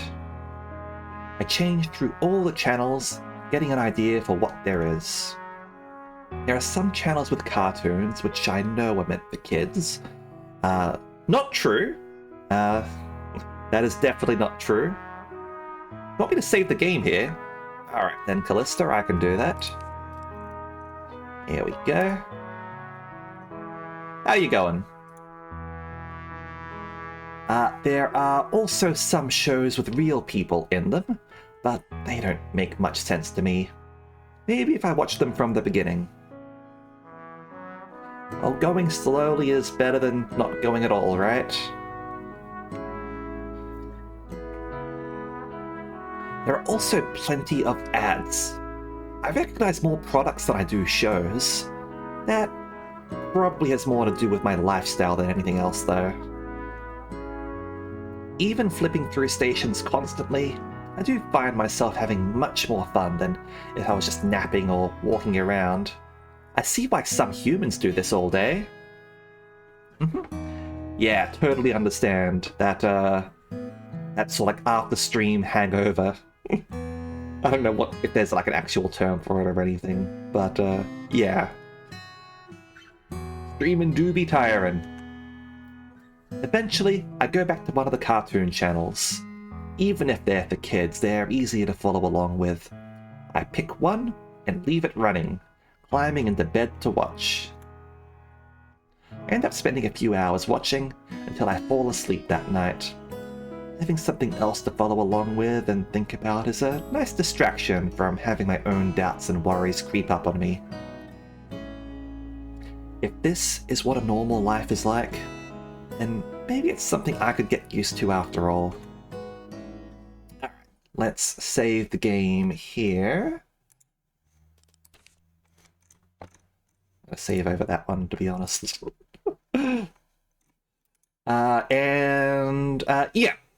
We are going to go and speak with Lena. Lena. L-E-E-L-A. Leela. Go over here. During a conversation with Aspen, she told me about what Lena's next adventure would be, an outdoor painting class. When that time rolls around, I decide to go check it out. I don't know what the point of all the other locations is. It seems like they don't have anything interesting going on, so I always pick the place with a face. Just like the other activities I've tried with Lena, it'll be happening in the park. When I arrive, I don't even have to look around. The class is right next to the entrance. The group is bigger than the ones for the tennis and tree planting. Everyone has a big canvas on a stand in front of them. There are a bunch of paints and brushes in the middle.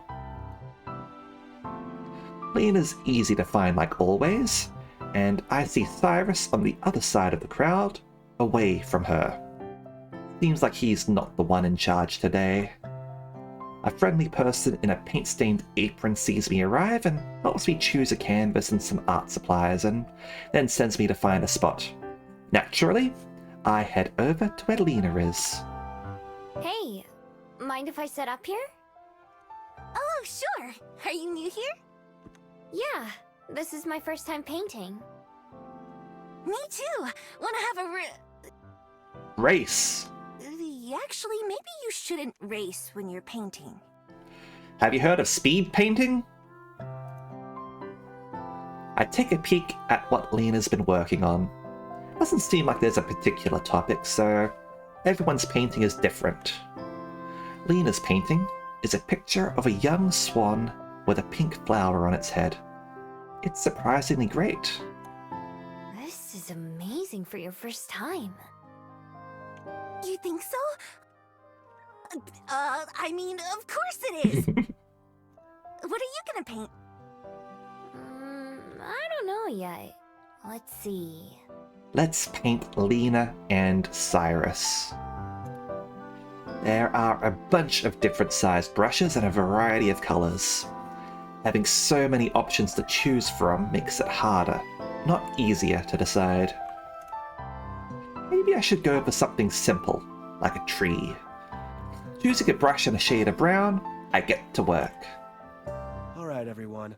Warm-up's over. Go ahead and find a partner. We're going to work on portraits today. My tree is mostly done by now. It's not very detailed and it doesn't look like any tree I've seen in real life, but at least I can tell what it's supposed to be. When the instructor says to choose a partner, I instinctively turn to Lena, preparing to ask her, but, of course, she's looking over in Cyrus' direction. I sigh to myself. You should go ask him before he ends up with someone else. It'll mean I have to partner up with a stranger, but as far as Lena's concerned, she and I are already strangers, so it shouldn't make that much of a difference. Lena jumps in shock. Whoa, are you a mind reader? Something like that. That's so cool! You're right, though. But what if he says no? Then he says no, I guess. Nothing would have changed, right? She taps her chin. You know, you kind of remind me of someone I work with. Anyway, wish me luck. Good luck! Good luck! I watch as Lena goes up to Cyrus and talks to him, too far away for me to hear. I guess it must work out, because they soon set up their canvases facing each other. Unfortunately, watching them means that I missed out on my chance to find a partner. When I look around, everyone else is matched up with someone. That's more than fine with me, but unfortunately, the instructor comes over and invites me to partner up with her, which I grudgingly accept. For the next little while, I struggle to make something that resembles the woman across from me. This would be a lot easier if she looked like a tree, like Cyrus! After 10 or 15 minutes, she claps her hands to get everyone's attention. Time to change things up. Show your partners what you made, and then go find a new partner. While everyone gets to that, she brings her canvas over to show me. Whoa. It's definitely me. My tail is fluffier in real life and my ears aren't that big, but I can still recognize myself. Mine's not even close to that good. I turn around the canvas so she can see the results. Compared to the painting she made, I'm kind of embarrassed to share. Still, she smiles at it. I think it's lovely. Painting is like anything else. The more you do it, the more you improve. And I've been doing it for a long time. We all have to start somewhere, though. I would very much want to keep that painting if I were Miho.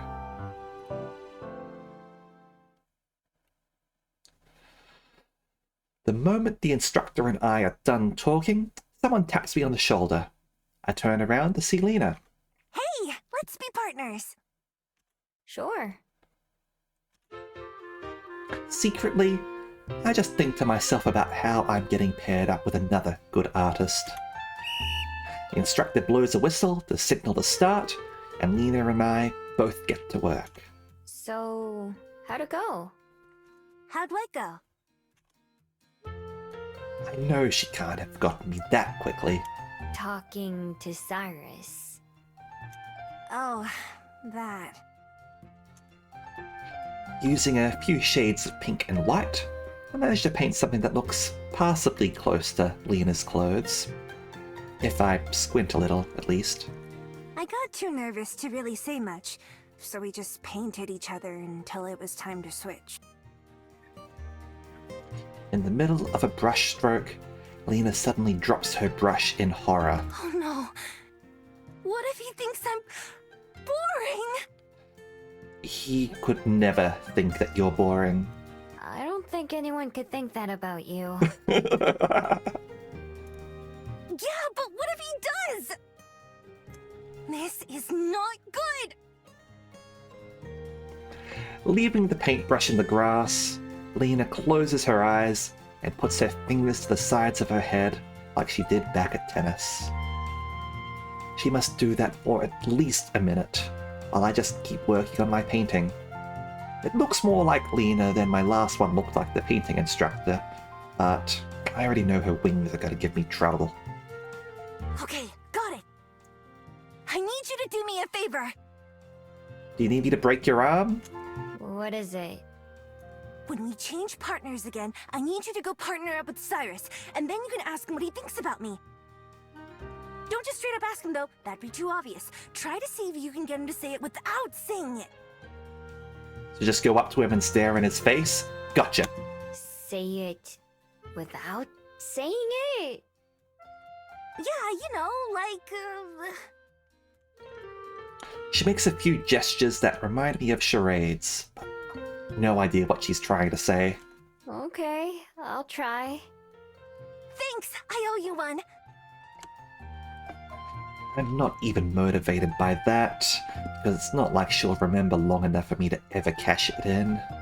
I just want to see what happens. Alright, new partners. This'll be the last time. Here, this is my painting of you. It's better than the last one. It still isn't great, but I like the way some parts of it turned out. Ooh, I look great. Looking down at her own canvas, Lena frowns. I, kind of forgot to paint you. Oops. So, I guess I owe you two things. Lovely. That's fine. Cool. Okay, hurry, before someone else takes him.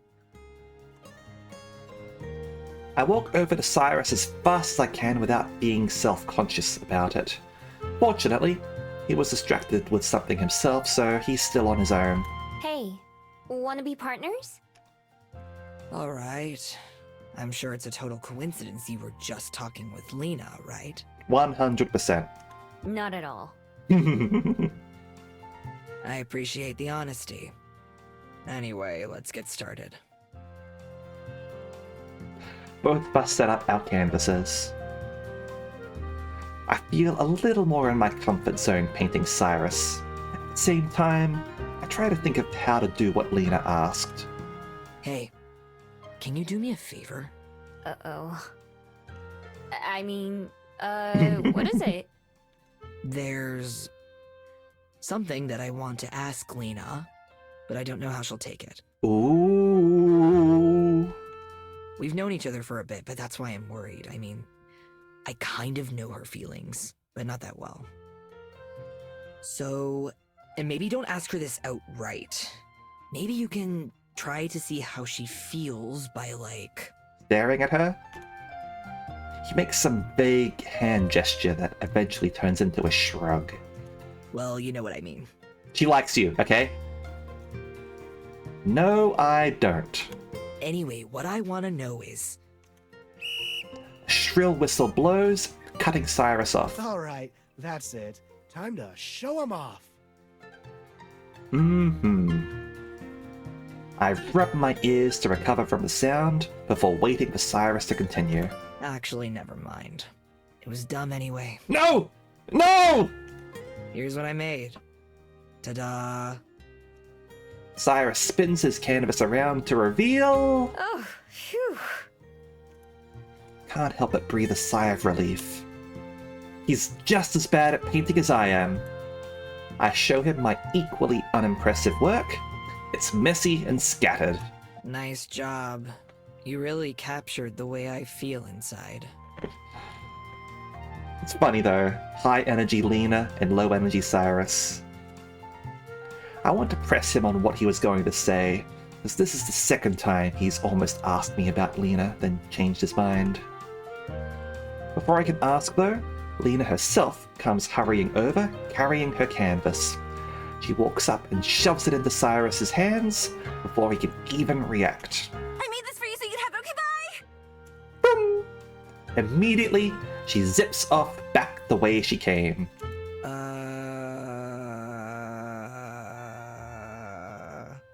I think Cyrus is turning into a zombie.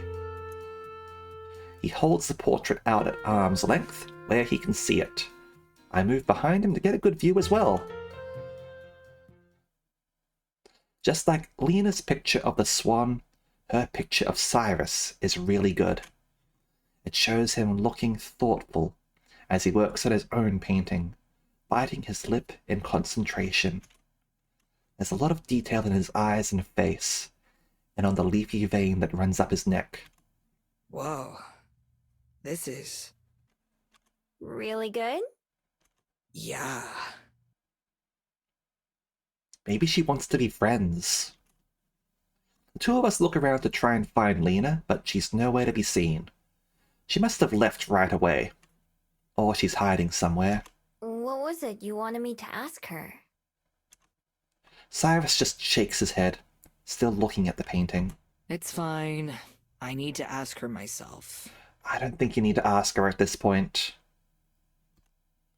All of us, minus Lena, help the instructor clean everything up, with some people taking home their portraits and others tossing them. Cyrus and I say goodbye to each other, but we never talk any more about Lena. Still, even if it's a while before we hang out again, I have a feeling I haven't heard the last of this. Alright. Let's save the game here.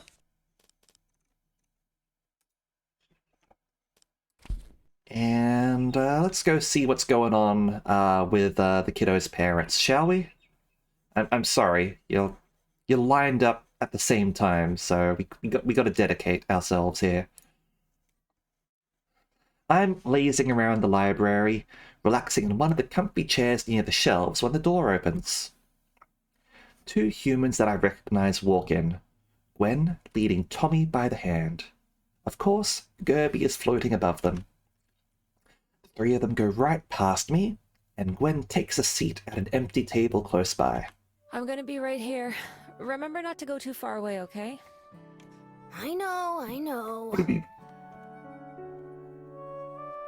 Smiling, Gwen kisses Tommy on the forehead, and he makes a grossed out face. Then she pulls out a pen and some papers, and spreads them out on the desk, sighing as she starts to look over them. I watch as Tommy, accompanied by Gerby, looks around the kids section for a bit. He pulls a couple of books off the shelves, but puts them back without opening them. Finally, he wanders over to the edge of the library and gets down on his hands and knees, rolling along the floor. I don't have anything better to do right now, so I go over to where he is as well. I nod at Gerby as I do. What you doing? What you doing? Tommy startles at the sound of my voice, but then holds up one finger to shush me. He's looking for cockroaches. You're not supposed to talk so loud. We're in a library. It's okay, I work here. Great. Even kids are telling me off now. I'm looking for spiders, though. Spiders, huh? Why? 'Cause they're cool. They are pretty cool. Now that I think about it, I was trying to find Bugs one of the first times I met him. wonder if the one that I caught for him is doing okay. Probably not, if I'm being honest. Are you collecting them? Yeah! Do you like bugs too? Not really. They're okay though. I've eaten a few when I had no other options, but I don't think he wants to hear about that. Nobody does, except me. Everyone thinks they're gross and creepy. They're not. Admittedly, I don't like house cockroaches. They're pretty disgusting. And I don't like mosquitoes either. They're spreaders of disease. They make you itch. Fleas also suck. I don't like fleas. Bed bugs also bad. Ticks also bad. But the other ones, they're all good, right? But you don't. That's why I like them. Wanna help me look? I'm not very interested in catching spiders, but Juliet might count it as helping to clean up a bit. Sure, why not? I think I know where some are. Whoa, really? Yeah! There's this one corner that's really dusty. Gerby follows us as I take Tommy to the corner in question. Although Juliet keeps the library pretty clean, there are some spiderwebs and dirt between one of the shelves and the wall. Wow, you were right! Gerby, come help me look! Gerby floats down to Tommy's eye level. Gerby's my friend. You can't see him, but he's here with us. Nah, I can see him. Cool! I don't feel like explaining that I can in fact see him right now. Tommy closes one eye and peeks into the crevice looking for bugs. Actually, Gerby's my only friend. I met him when I was looking for a beetle. He looks like a flower, but he's not. If I do find any spiders, I have to get two so they're not alone. Especially if they're married. If they have any kids, then that would make their kids be really sad too. Oh boy, do you know what happens to married spiders? He'll probably find out. Anyway, we're going to take our second break, and we'll be back in a couple of minutes, alright? See you soon, everyone.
let's get back to Please Be Happy, shall we?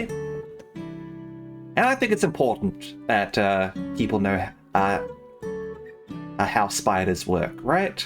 That's totally something that's important. I have to think that being taken away to be part of a collection would make them sad, but I keep that to myself. I crouch down to help Tommy look. There are some scraps of paper and a dusty pen on the ground, and plenty of spider webs above them. No spiders in them from what I can tell, though. Do you know where else they are? I don't want to take him too far away.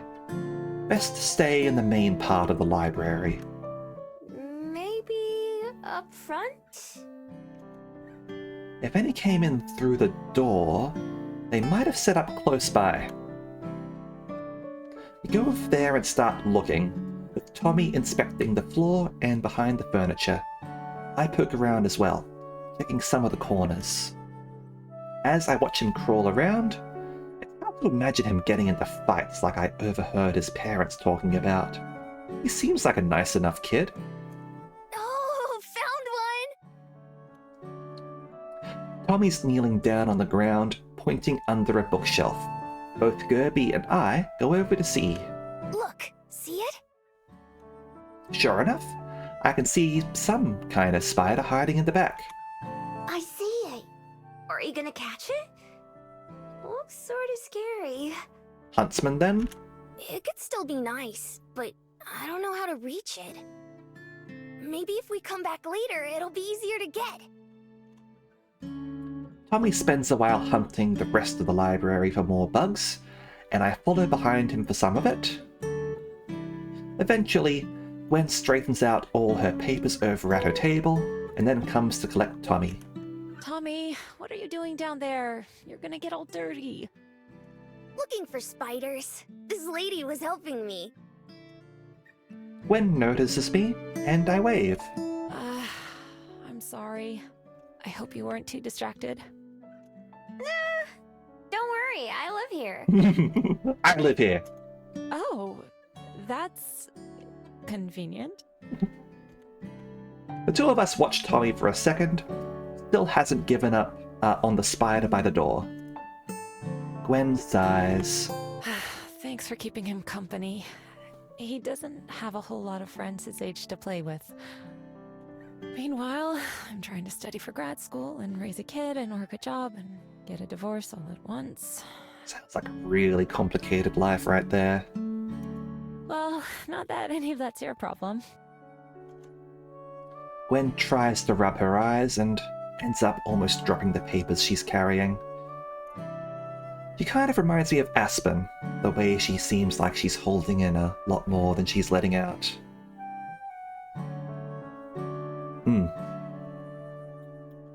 At the very least, it seems like your ex isn't a bad guy or anything like that. Like, it seems like it was just like a mutual divorce, like it didn't sort of like work out. Her hair looks more brown to be, admittedly.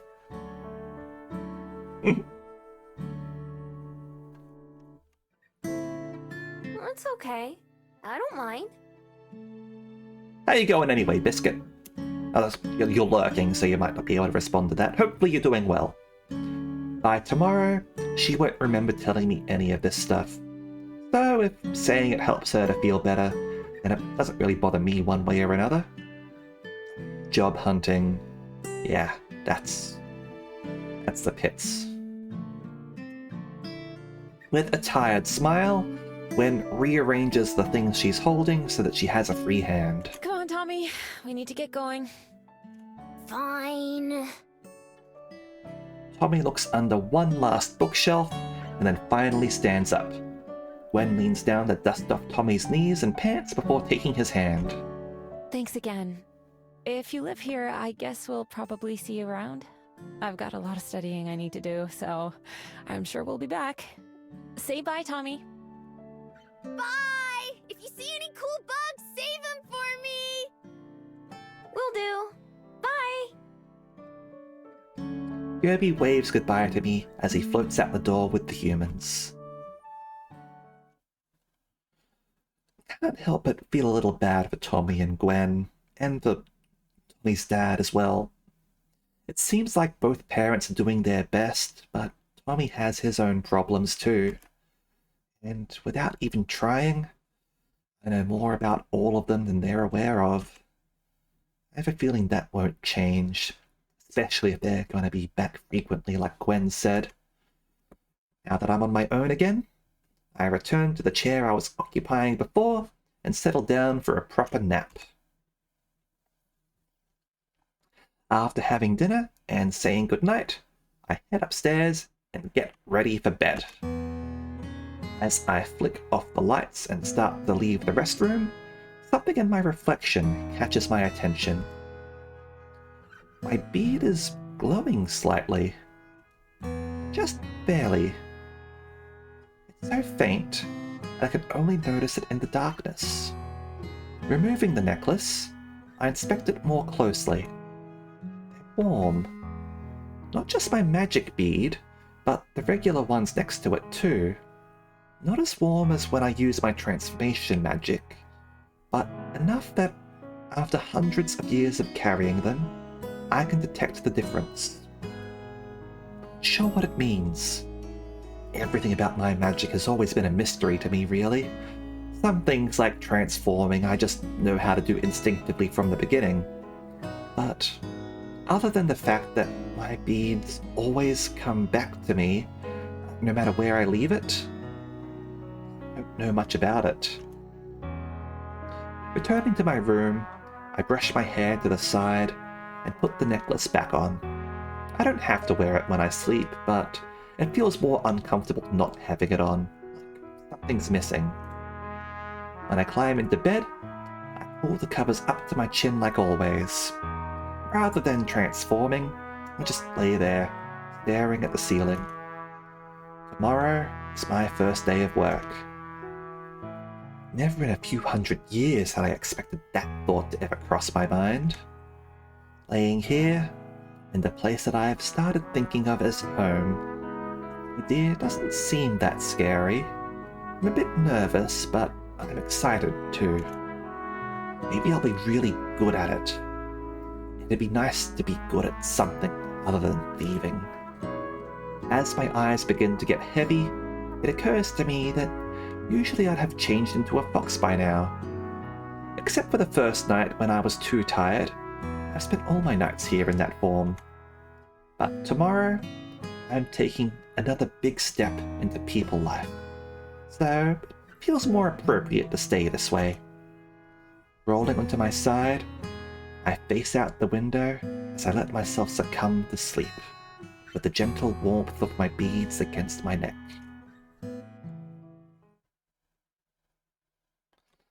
morning of my first day of work, I wake up extra early, at least an hour before Aspen will be here.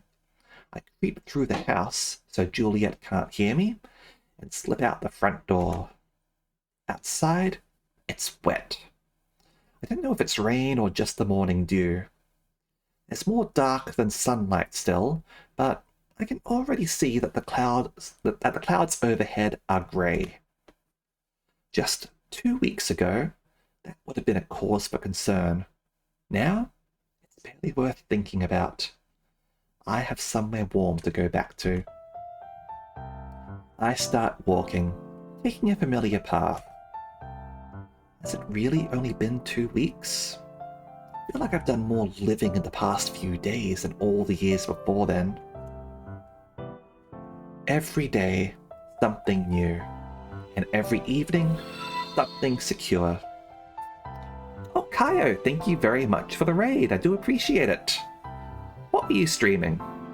Hopefully you had a good stream. For those who don't know me, I am Araxis Denacia, your revolutionary bartender, and right now we're playing a little bit of Please Be Happy. Halo 4 and lots of dying, huh? Fair enough. Hopefully you had fun though. Every day, something new. And every evening, something secure. It's a life I could have only ever dreamed about. It scares me how fast I've slipped into it. I spent my whole life alone, devoted my entire existence to keeping it that way. Now, ever since meeting Aspen and Juliet... It's extremely subjective, huh? Fair enough. I'm not sure I like being on my own quite as much. Feels like I'm losing part of myself. My armor, my defense mechanism. Getting weaker. And maybe that's true, but also... maybe that's okay. Maybe it's okay to let myself be a little more vulnerable. Just a little. There's no one else to be seen on Mount Victoria as I make my way up the path. Instead of going straight to the top, I veer off into the underbrush. I haven't been back to my den since Juliet came and found me. I haven't forgotten the way, though. All the rain since then has done a number on the den. It's barely recognizable since most of it collapsed into mud. In other words, it hasn't changed much since the last time I was here. Overhead, the birds chirp in the trees. Maybe they're the ones I fed before. Morning, birdies. Sorry I don't have anything for you today. It doesn't stop them from asking. Half-heartedly, I try scooping away some of the mud from the mouth of the den, but more just slides down, erasing my progress. Then, one of the walls collapses even more, making things worse. Miho is going well. She's taken a job at the library, and this is going to be her first day apparently. She's just woken up early and is going around town right now. We've also made friends with a bird girl who seems to have a thing for a dryad boy, and there's a kid with a friend who most people think is imaginary, who seems pretty sweet as well. Well, so much for that. It's well and truly ruined. That's okay though. I don't think I'll be coming back here. Just 2 weeks ago, this was all I had. Now it doesn't feel like anything. Maybe that's okay too. I turn, about to head back to the main path, when there's a rustle of a branch and something comes out of the brush. She walks confidently for a fox. She trots right out of the bushes and crosses in front of me, then freezes mid-step. Her fur is pure silver, except for a patch of black across her face and paws. We lock eyes. Instinctively, I can feel myself prepare to transform so I can greet her as a fox. But I hesitate. Is that still my place? I'd be lying if I called myself a fox now, at least fully. I relax, not having noticed how tense I was. My beads also go cold, although I barely started to heat up. Hi there. I say it as a person instead, same as when greeting the birds. At the sound of my voice, the fox turns tail and runs. She doesn't give it a second thought. 1 second she's there, and the next, she's almost out of sight. I can feel a pull in my chest, telling me to run after her. I'm sure I could still catch her if I tried. Of course, I don't. I'm not the kind of person who is chasing after foxes anymore. Instead, I watch her disappear. It doesn't take long. Not even the grass rustles behind her. I'm sure I'll still transform into a fox in the future. I love it too much not to. But I have to set some boundaries for myself. Watching her go fills me with a pang of longing, but also confidence. I'm making a choice to live this way. Even if I regret it later, at least I thought about it. At least I'm trying. Yeah, it's a very nice scene. The writing in this is all very easy to read, but not at all shallow, in my opinion. I make my way back to the trail and up to the top of Mount Victoria. Coming up here never ceases to amaze me. No matter the weather or time of day, the view is always stunning. Right now, it's just me and the breeze. I close my eyes and spread my arms out, letting the wind ripple through my hair and jacket. For a moment, I just let myself go and appreciate how it feels to exist, to be alive and enjoying the breeze.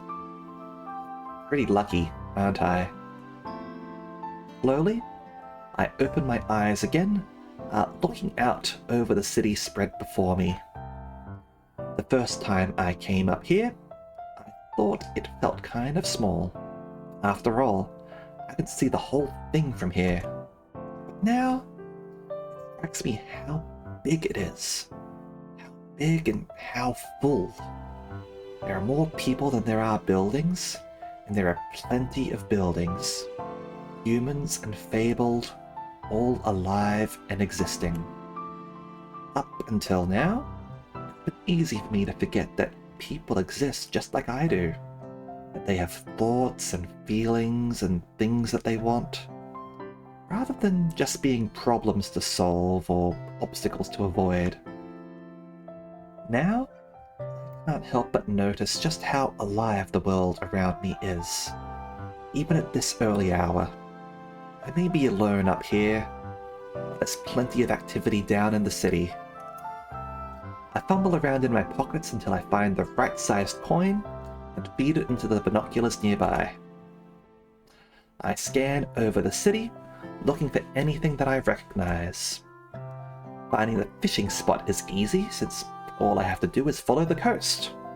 The whole pier is already covered in fishermen. From there, I managed to find the Bell House.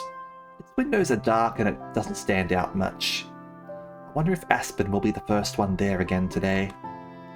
After the Bell House, I aim the lens at the library. The windows are dark there too, of course, including the window to my room. I pause at that image.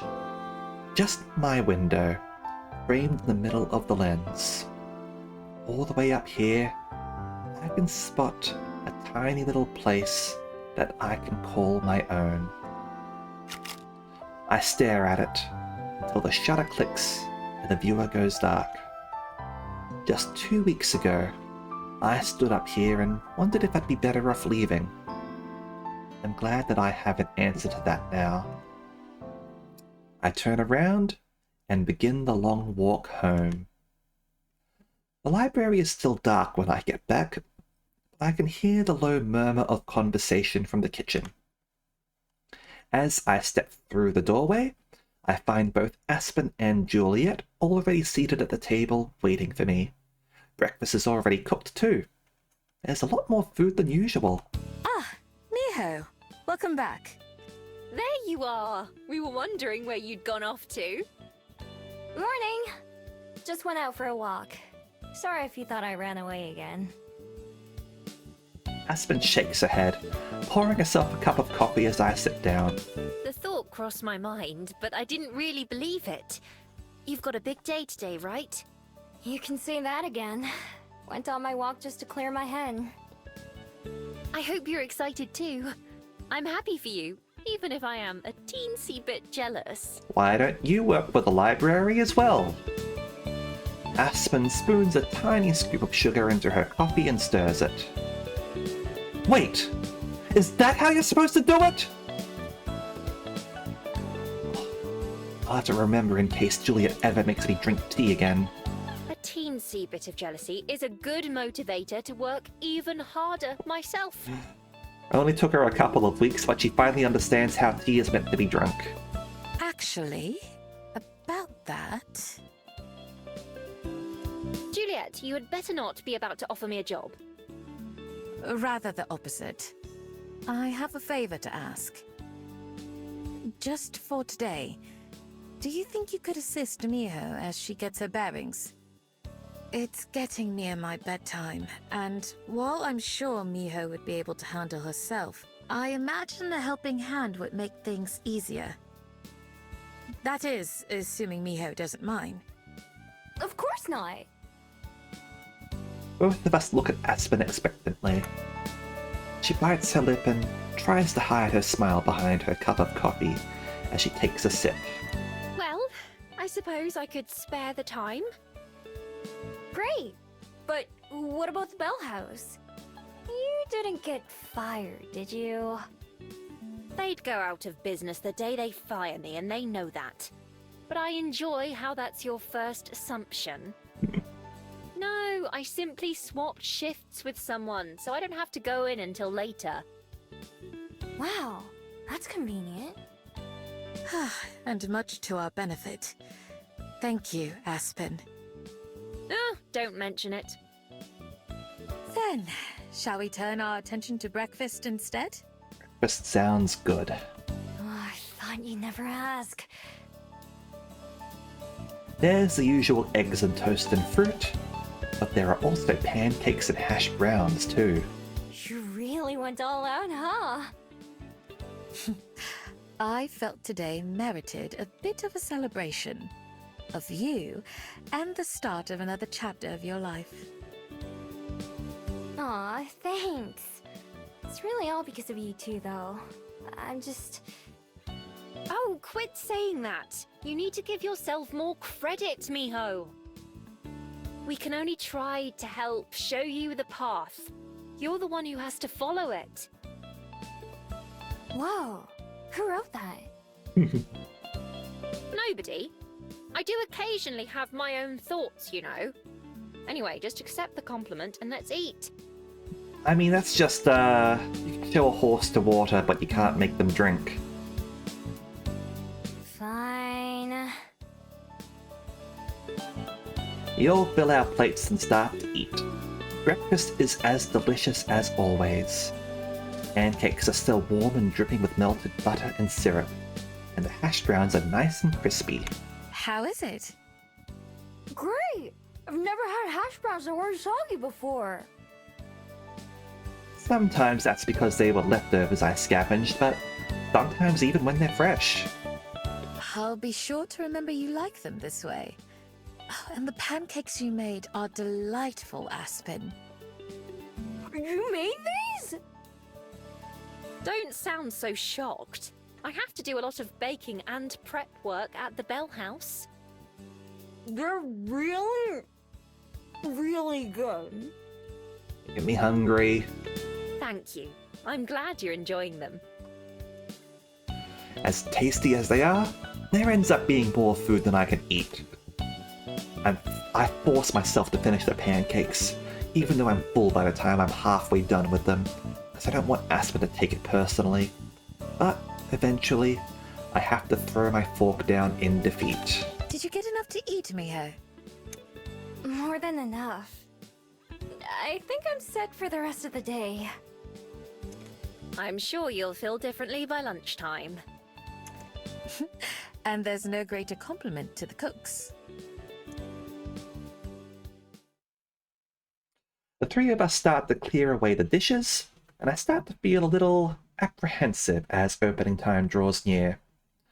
I spent enough time in the library to know I don't need to worry too much, but can't help but be anxious. There are a lot of little details to remember. Not just which books go where, but stuff like names and special requests too. I already know I'm not going to be the fastest since I'll have to just copy words and see which ones match instead of being able to read them. All the practice and memorization I've done, I'm as ready as I'll ever be. So instead of dwelling on it, I make myself focus on rinsing the dishes, making sure I don't miss any spots. On the other hand, Aspen is positively buzzing with excitement, though I can tell she's trying to hide it.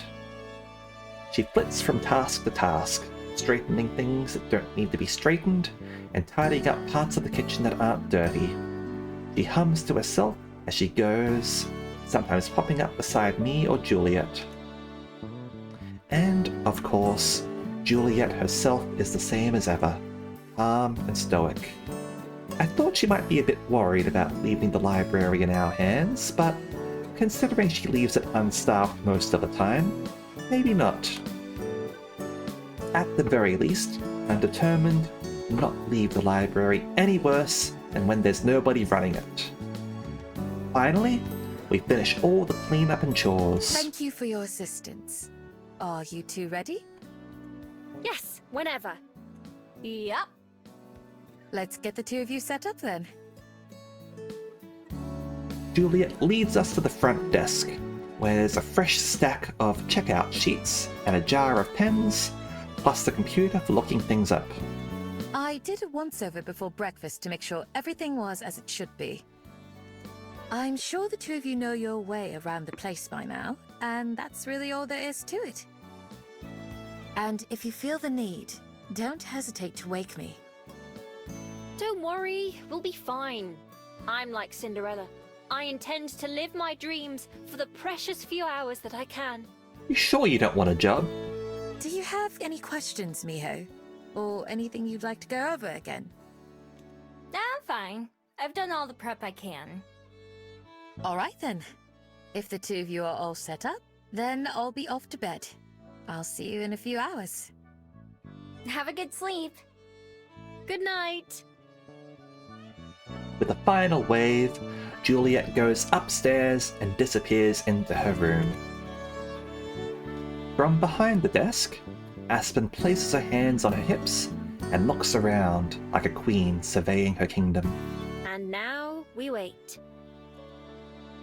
I take a seat in one of the two chairs and kick my feet back and forth. After pacing around a little bit, Aspen sits down too, holding a pen between her fingers. Nervous? A little bit. It's understandable. I was nervous on my first day of work too. I'm sure everyone is. I just don't want to mess anything up. Especially not on my first day. On the plus side, you get to use the excuse, "It's my first day." Relax, it'll be fine. Not that I think you will, but even if you do make a mistake, that's natural. It's how you get better at things, by doing them wrong until you figure out the right way. There's not much that can really go wrong, either. It's not like at a restaurant where there are customers paying money and with all kinds of different orders. Restaurants are stressful. If it takes you some extra time to find a book or put one away, that's no big deal. Yeah, I know you're right, but I still worry. I don't want to do such a bad job that Juliet changes her mind about me or something. Are you still worried about that? Juliet adores you.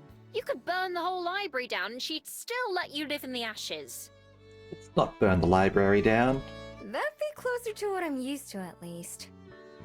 Right, you and your dramatic backstory. Aspen. My what? Backstory? Life story? Whatever you want to call it. I'm sorry, I shouldn't make light of it. Oh, it's fine. I don't mind. Just forget that you think it's interesting. I hope someday you understand why. Maybe you'll hear a story that resonates with you and makes you want to know more, or get to know that person better. She pokes me in the side with her pen. Like me, when I met you. I guess that makes sense. Like when I talked to you and Juliet. Juliet, perhaps. Even I don't know much about her life before she came to Welly, and even that is fuzzy. And you? I know this makes me sound like a hypocrite, but there really isn't much to say about my past. For one thing, I don't have nearly as many years as you two. But also, I had a boring, normal childhood in a boring, normal town. I went to a boring, normal school for a while before I moved out here, hoping for a change of pace. But now I live a boring, normal life, just in a different city. I'll bet I wouldn't think it's boring. I don't even know what a normal town and normal school are like. Aspen opens her mouth to say something, but right as she does, the front door opens and Aspen leaps to her feet. Good morning! The guest, a red-haired human, looks surprised. Oh, hello. Wasn't aware there was anyone working this early. I'm just helping out today. But Miho here is the library's new daytime caretaker. It's too much responsibility. Hi there. I wave, but I'm not sure if there's anything else I'm supposed to say. Luckily, Aspen seems to have it covered. Let us know if there's anything we can do to help. Cool. Congrats, Miho. I'm just here to browse. Thanks, though. Enjoy! She gives him a bright smile as he walks in and heads to the books before taking her seat again. Good job! Thank you. Why don't you greet the next guest? Do I have to do that for everyone who comes in? Absolutely not. No, but a smile and greeting never hurt. Although we'll have to keep the volume down. No, he does not have to greet everyone. I hear about greeters at Walmart in America, and that just sounds alien to me. I don't want to be greeted specifically by someone when I go into a shop or something. If I want help, I want to... I haven't been to Bunnings in forever. They actually have greeters at Bunnings? Oh, jeez. I don't like it. I don't like it. I'm the sort of person who goes around with headphones on all the time as well, so... Please don't greet me. Please don't talk to me. If I want to talk, I will talk to you. And it will be to ask for directions to, where the lock safes are or something like that. I'm not robbing the place, honest. Right. The door opens again, and a pair of twin dryads enters. I stand up, my legs feeling just a little shaky. Hi! Let us know if we can help. Neither of them speak, but they both smile graciously and nod in acknowledgement as they pass by us. Just something they encourage. Alright. Yeah, full-time thing at Walmart is creepy. See? That wasn't so bad, was it? No, but so far no one's needed any help. True. Let's see who we get next. You don't have to wait long. A breathless man carrying a stack of books staggers his way over to us. Do you work here? Can you check these in for me? I'm running late as it is. Thanks! Before we can even answer, he drops his books on the desk, then hurries back out the door. I wonder why he was in such a rush. Probably because the books were overdue and needs to go to work. No clue, but I respect him still taking the time to drop off his returns. Do you want to start writing them down? Sure. Taking a deep breath, I grab the top book and a pen. The title isn't too long, fortunately. Slowly, I start copying the letters down. First a curve, then a straight line, then a loop, then an arch. Hello, welcome. Didn't even hear the door open this time.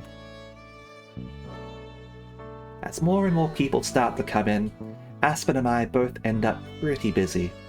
The pile of books that need to be checked in grows fast, and I have to start taking some of them back to the shelves as I go, just to make space. By using a little chart with the alphabet and numbers on it, I'm able to slowly match the labels on each book to their spot on the shelves. As the library gets busier though, start making some educated guesses about where certain books belong and putting them with others that look similar. I can fix it later if I have to. Miho, could you give me a hand, please? Over at the desk, the line of people has gotten pretty long. No idea what all these people normally did when there wasn't anyone to help them.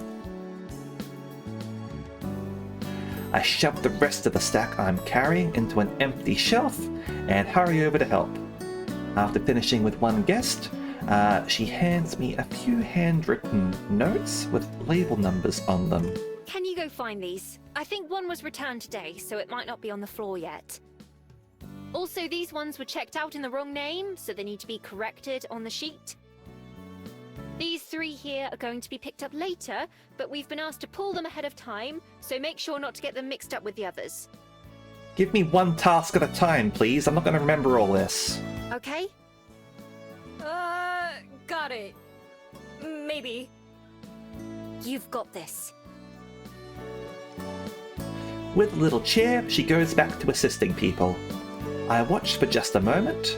She's clearly in her element here. Even with the line growing longer, Aspen doesn't seem to be getting nervous. Say the same about myself, though. It's no time to waste. I bounce around the library, trying to find the books Aspen wrote down. It takes a while, and I get the instructions mixed up a few times, but eventually I manage to track them all down. When I bring them up to the desk, the stack of returns has gotten almost as tall as I am, so I start checking them in as quickly as I can. Meanwhile, Aspen has moved around to the front, give me more space to write and work. Alright, let's see. I grab the top book and start to copy. Then the next, and the one after that.